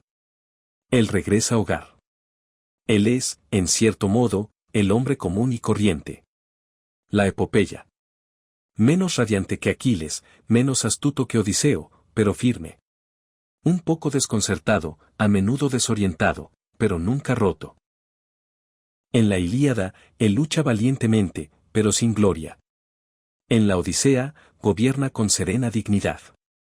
Es a la vez cornudo y rey, héroe y marido. Un hombre que simplemente quiere su casa, su esposa, y un poco de paz, lo cual, dado el estado del griego, el mundo mitológico es bastante ambición. Históricamente, Esparta a finales del Bronce es posible que la edad haya sido la sede de una gobernante poderoso. Su posterior reputación de mariscal, tan famosa en el periodo clásico, aún no era completamente formado. Más bien, era un lugar de comercio, de santuarios, de tumbas ricamente decoradas. Menao y Helena, si es que vivieron, habría gobernado sobre una tierra de olivos, arboledas, valles fluviales y un desvanecimiento lento mi esplendor. Quizás caminaron juntos en el Tardes. Rey y reina de un mundo ya deslizándose hacia la leyenda.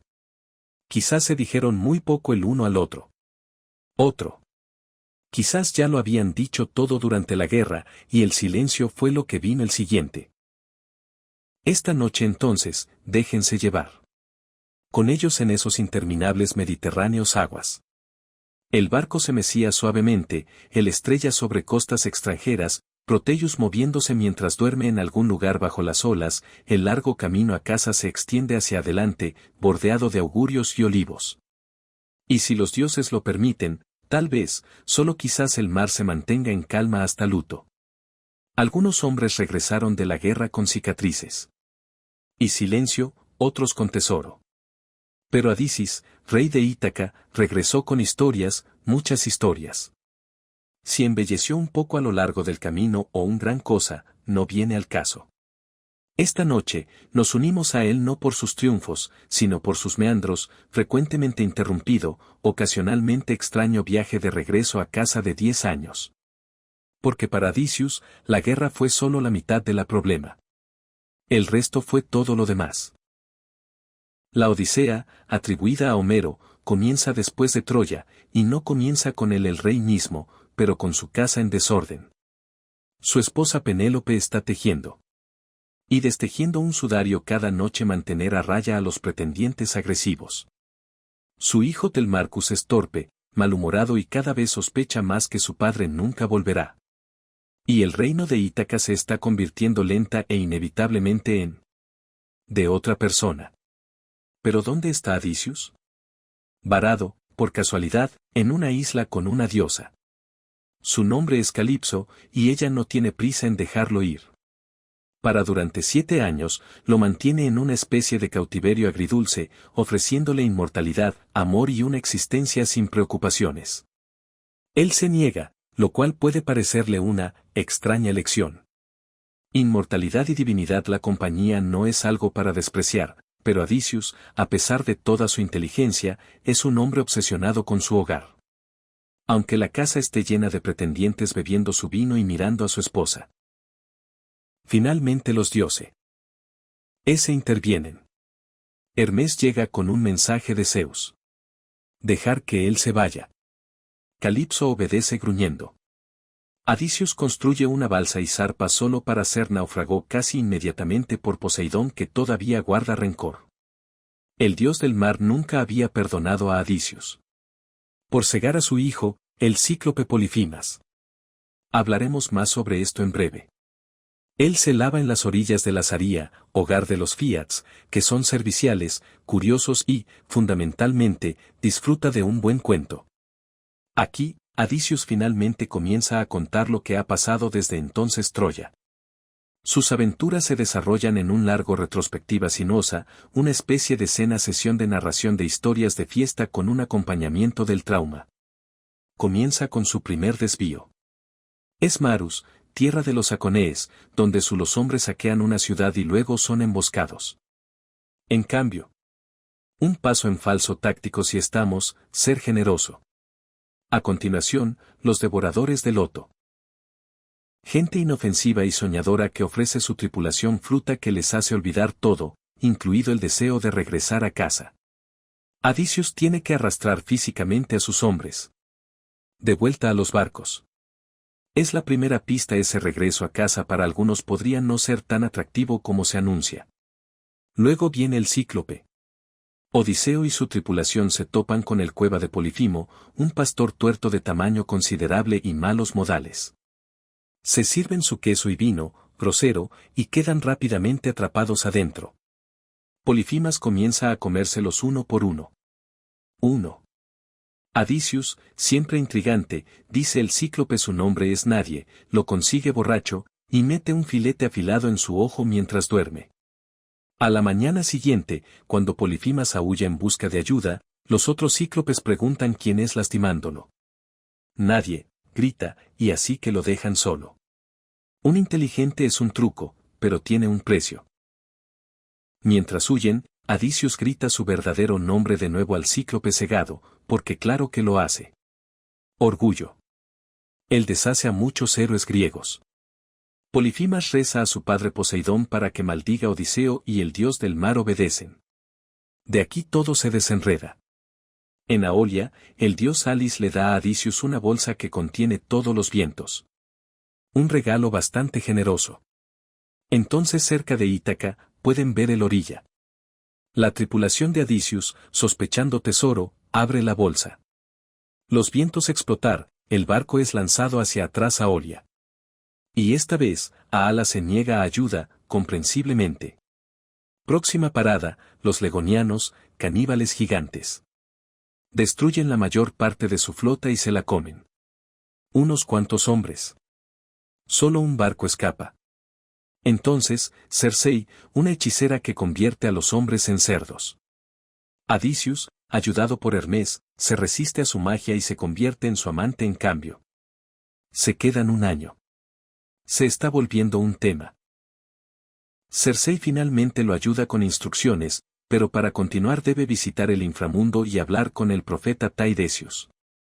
Baja y ofrece sangre y rezo.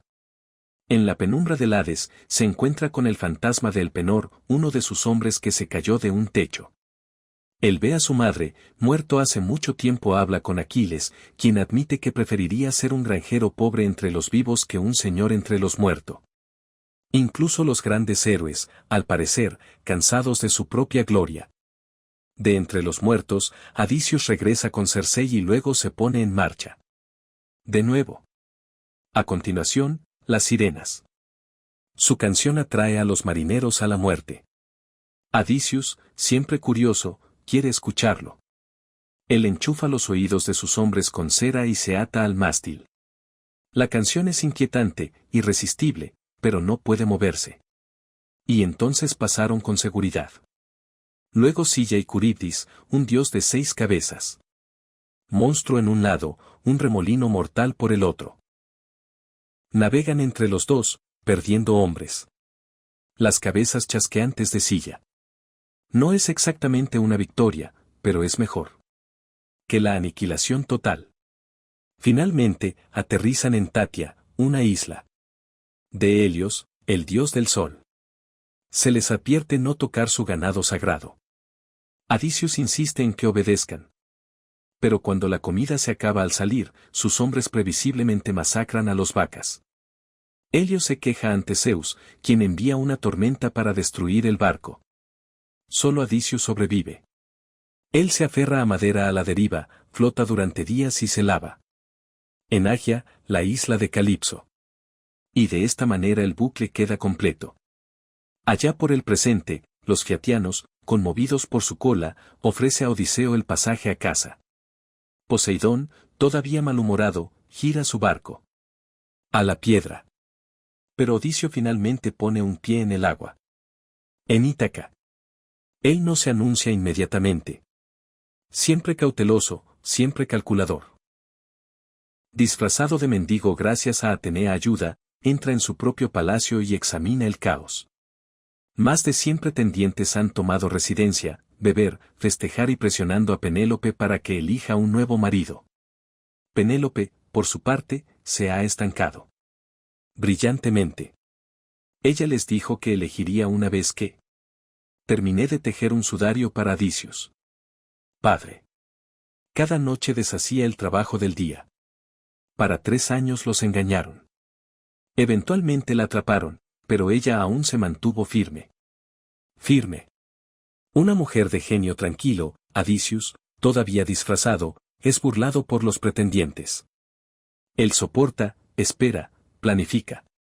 Finalmente, se revela ensartando su viejo arco y disparando una flecha a través de 12 cabezas de hacha, una hazaña que nadie más logró. Podrían coincidir. Luego los mata a todos, hasta el último pretendiente con flechas, espadas, y la ayuda de su hijo y algunos leales servicio. El gran salón de Ítaca está empapado de sangre. El crimen a los ojos de Homero no es venganza, pero hospitalidad violada. Estos hombres se extralimitaron y ahora ha llegado el momento de ajustar cuentas. Pero incluso después de esto, la paz no está garantizada. Las familias de los pretendientes asesinados se levantan, listos para continuar el ciclo. Atenea interviene. Se declara una tregua frágil. Y por último, el hogar de Adicius. Lo anhelado vuelve a ser suyo. No solo en ladrillos y paredes, pero en nombre y regla y tranquilidad. Ahora bien, lo curioso de Adicius es que su historia no termina ahí. En algunas tradiciones posteriores, Adicius no se queda hogar. Una versión afirma que crece inquieto y se pone en marcha de nuevo, esta vez hacia el oeste, más allá del mundo conocido, buscando encontrar dónde termina el mar. Otros dicen que finalmente fue asesinado por su propio hijo, Telonus, nacido de Cersei, que llega sin saberlo en Ítaca y mata a su padre por error con una lanza envenenada. Un poco final griego que fue fatal, irónico y familiar. Pero en la versión de Homero, Adicius sigue siendo mayor, curtido, un rey una vez más. Históricamente, la isla de Ítaca, o mejor dicho, sus diversas localizaciones afirmando serlo, ha sido objeto de mucho debate académico. Algunos arqueólogos creen que la casa sí puede que no se alinee con la isla moderna, llevando el nombre. Otros insisten en que sí. De todas formas, la Odisea captura la esencia de lo que significaba ser griego en esa edad, viajar, añorar el hogar y tener cuidado con los regalos de desconocidos. Adicius se distingue de los demás héroes griegos. Aquiles buscó la gloria. El poder de Agamenón. Menaus quizás restauración. Pero Adicius buscó supervivencia. Miente, engaña, llora, se esconde, aún perdura. Es defectuoso, brillante, profundamente humano. Los dioses aman y atormentarlo. El mundo se le resiste, pero él se adapta. Él piensa, y lentamente, dolorosamente, él gana. Y así, esta noche, dejemos que descansemos junto a él. Nuestro inteligente rey por fin todavía. La tormenta ha pasado.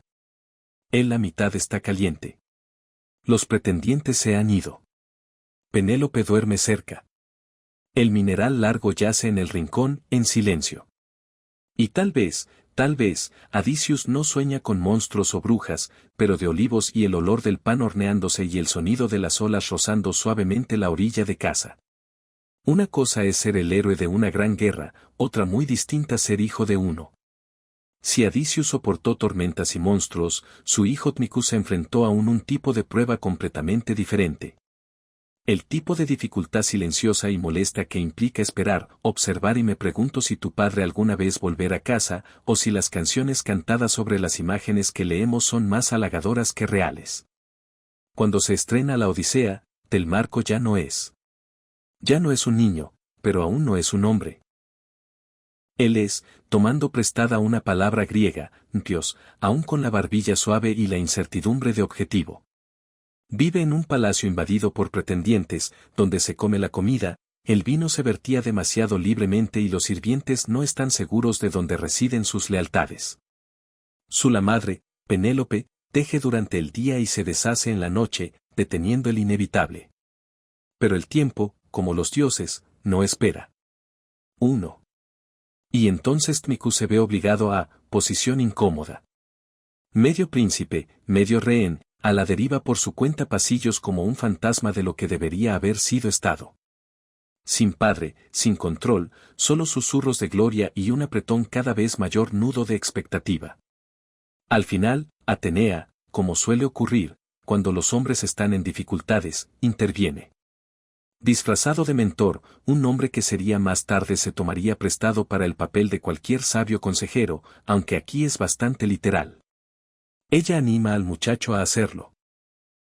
Algo positivamente único. Habla sobre sus sentimientos y hace un plan.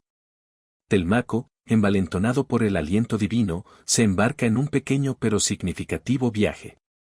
Navega hacia Pios para visitar Néstor, el venerable rey y veterano de Troya, y luego a Esparta, donde Menao y Helena están celebrando la corte en relativa serenidad. En ambos lugares pregunta a la misma pregunta. ¿Has visto a mi padre? Las respuestas son vagas y dispersas. Discusión está vivo quizás o muerto o algo así entre. Pero el viaje en sí es más importante que el destino. Por primera vez, Telmacus actúa. El paso es más allá de la sombra de la ausencia y hacia la luz incierta de la individualidad. Mientras tanto, Adesius está haciendo su propio retorno tardío cuando los dos se reencuentran en Ítaca, no es el abrazo lloroso de la historia libros. Adesius disfrazado revela él mismo con cuidado. Telmaco no sabe qué creer. El hombre desapareció hace 20 años. Él quizás se ha convertido más en un mito que en padre. Pero una vez encendida la creencia es difícil de creer. Extinguir. Ellos conspiran juntos. Ellos atacan juntos. Y al final se quedan de lado. De lado a lado sobre los cadáveres de los tiradores. Padre e hijo unidos no en palabras sino en propósito compartido y sangre derramada. ¿Todavía qué pasa después de la venganza? Después el salón ha sido limpiado, el arco colgado. Y la isla volvió a estar en calma. Aquí en las historias se fragmentan. En algunas versiones, Tmicu se convierte en rey. Después de la eventual muerte de Adisius. En otros, deja atrás a Ifá. Enteramente. Una tradición que se encuentra en el griego posterior. Fuentes afirman que Tmicu se casa a Cersei. Sí, esa es Cersei, la hechicera que una vez convirtió a su padre los hombres en cerdos. En un acto mitológico pulcritud, el hijo de Adisius y su ex el amante construye una nueva dinastía en la isla de Aaya. Juntos tienen un hijo llamado Latinus que dependiendo de su fuente luego pasa a fundar parte de Italia. El mito es fluido como siempre y el pasado tiene una tendencia a retroceder sobre sí misma formas peculiares. También está la historia de Telonus, el hijo de Cersei con Odiseo. En un relato particularmente irónico, Telonus crece sin saber de la historia de su padre. Identidad, zarpa para encontrarlo y lo mata accidentalmente con una lanza rematado con veneno de raya. En un gesto de simetría mítica, él luego se casa con Penélope, la hija de su padre. Viuda, Tmicu se casa con Cersei. Y así, toda la familia se convierte en una especie del cubo de Rubik mitológico. Revuelto, reconfigurado, pero de alguna manera todavía funcional. Tomémonos un momento para exhalar. Estos los cuentos, cambiantes y contradictorios, no pretende ser coherente. Los griegos no se preocupaban por el cañón. Como lo hacemos nosotros. En lugar de eso, permitieron que sus mitos para respirar, expandirse y cambiar con las necesidades de cada ciudad, de cada poeta, cada generación. Telmarcus entonces no es un solo carácter, es una idea, un joven. El hombre atrapado entre el legado y la identidad, entre el peso del nombre de su padre y la presión de hacer suya la suya. Históricamente, el papel de los hijos en la antigua Grecia era un asunto serio. La herencia pasa de padre a hijo. Se esperaba que el hijo honrara al dioses domésticos, para mantener a la familia reputación y realizar el funeral derecho sin falta. Un hombre sin hijos estaba en cierto sentido borrado de la historia en curso de sus zoos, su casa, su linaje. Sin embargo, como en el mito, la posición de los hijos rara vez era simple. Tomemos a Orestes, hijo de Agamenón, a quien discutido en el capítulo 7. Él vengó su padre matando a su madre. No es exactamente un cuento que te gustaría contar en tu fiesta de cumpleaños.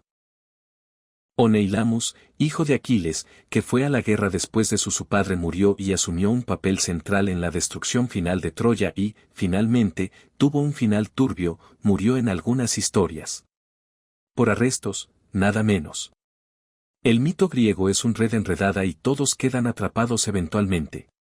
Estos hijos a menudo heredaban no solo tierras y títulos pero las consecuencias de disputas divinas, maldiciones ancestrales y oráculos inoportunos por cada escudo dorado transmitido. Parecía haber un fantasma familiar acechando en el vestíbulo.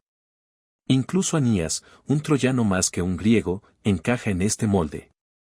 El hijo de Anís y la diosa Afrodita, Anías lleva a su anciano padre de espaldas la quema de Troya. Una imagen en movimiento que sería resonar a través de la poesía romana. Él es el hermoso hijo elegido por el destino para fundó lo que un día se convertirá en Roma. Todavía su camino también está plagado de guerra, vagabundeo y pérdida.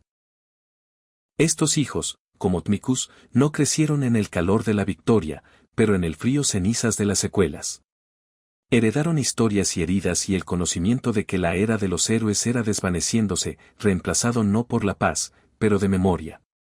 Hay algo extrañamente moderno acerca de Tmicus. A él no le interesa la gloria por sí misma. Por su propio bien. Él es pensativo, vacilante, observante.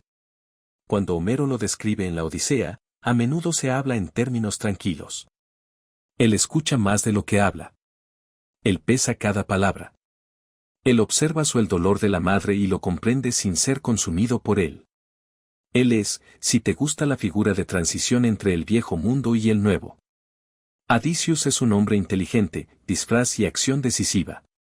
Telmarco es un hombre de reflexión, diplomacia y restricción. Se encuentra en el umbral del mito y historia, una figura moldeada por los ecos de guerra, pero no estoy en deuda con ellos.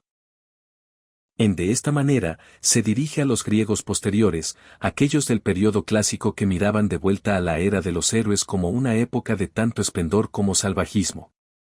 Telmaco se convierte en un puente que une las disputas sangrientas impulsivas del pasado con las virtudes cívicas más medidas de la presente. Y aún así, sigue siendo un hijo, todavía esperando. Para un padre, todavía aprendiendo, como todos hijos deben, que el hombre que idolatráis es rara vez consigues al hombre adecuado. Adicius regresa no como un héroe brillante, sino como un cansado, astuto extraño que debe ser reaprendido. Relación de confianza no se forja en los campos de batalla, sino en torno a la lenta reconstrucción de una vida interrumpido. Lo que queda de Tmicus al final no es un hombre en canciones épicas, ni su asesinato de pretendientes, ni su potencial matrimonio a una hechicera. Lo que perdura es la tranquila dignidad de su arca, un joven que crece en el largo sombra de guerra y hallazgo, sin embargo vacilante, su propio camino hacia adelante.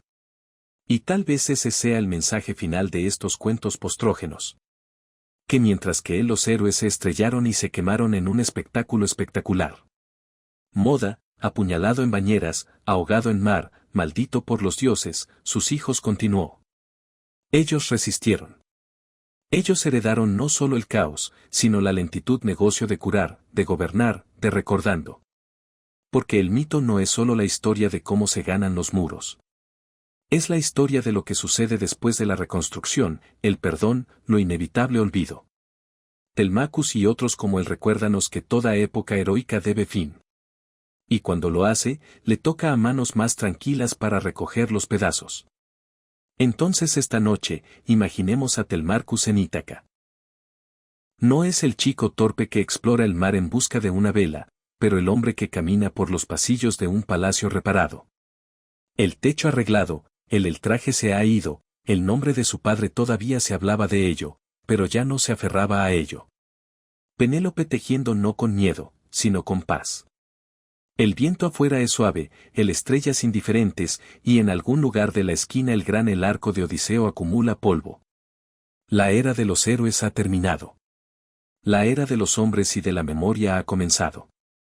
No comencemos con el derramamiento de sangre, sino con una fiesta, y una grandiosa, además. El tipo de boda divina que exige copas de oro, arpistas celestiales y el tipo de banquete donde los mortales están definitivamente no estoy invitado. El escenario está en algún punto intermedio entre el cielos y el mar oscuro como el vino. El matrimonio de Pelus, un rey mortal, y Feto, una ninfa marina de una belleza incomparable y temperamento incierto. Un día ella está calmando las olas, la luego se convierte en un bombero. Leona respirando ya sabes cómo es con las ninfas del mar. Resbaladizo en todos los sentidos de la palabra. Ahora bien, esta no fue una boda cualquiera. Los propios dioses estaban presentes. Zeus, Atenea, Apolo, incluso Dionís, que sin duda vinieron por el vino y se mantuvo el drama. Ya ves, se había profetizado que el hijo de Teto algún día eclipsaría a su padre. Naturalmente, los dioses siendo lo divino equivalente de clase media ávida de poder gerentes decidió que a ninguno de ellos le gustaba criando a un semidios que podría derrocar a ellos. Entonces la casaron con un mortal en su lugar. El hombre afortunado, Pelus, uno suficientemente respetable para un guerrero que probablemente no hice demasiadas preguntas. Ahora, aquí es donde comienza nuestra historia. Pasar de la celebración a la catástrofe. Ya ves, alguien no fue invitado a la boda. Ese alguien era Eris, la diosa. De lucha, discordia y todas las cosas inconveniente. Piense en ella como la encarnación divina de un texto grupal en un mal momento. Desairada y furiosa, Eris hizo lo que cualquiera en su posición podría hacerlo. Ella apareció de todos modos y trajo un regalo, una manzana dorada, brillante y encantadora con 3 pequeñas palabras talladas en su superficie. A la más bella. Ella lo arrojó al pasillo y observó en la habitación, se quedó en silencio y probablemente se alejó. Con una sonrisa satisfecha. Los dioses, se podría pensar, serían por encima de pequeñas disputas sobre una pieza brillante de fruta. Pero no, la dignidad huyó del edificio más rápido que Hermes en el día de mercado. 3 Las diosas reclamaron la manzana. Hera, reina del Olimpo, Atenea, diosa de la sabiduría y la guerra, y Afrodita, diosa del amor, la belleza y complicando todo. Cada persona se creyó la destinataria legítima. Y cada una era aterradora a su manera. Suficiente para hacer que los demás lo duden 2 veces. Ante esta belleza celestial concurso, los dioses hicieron lo que muchos las burocracias hacen cuando se enfrentan a un escenario sin salida, pasaron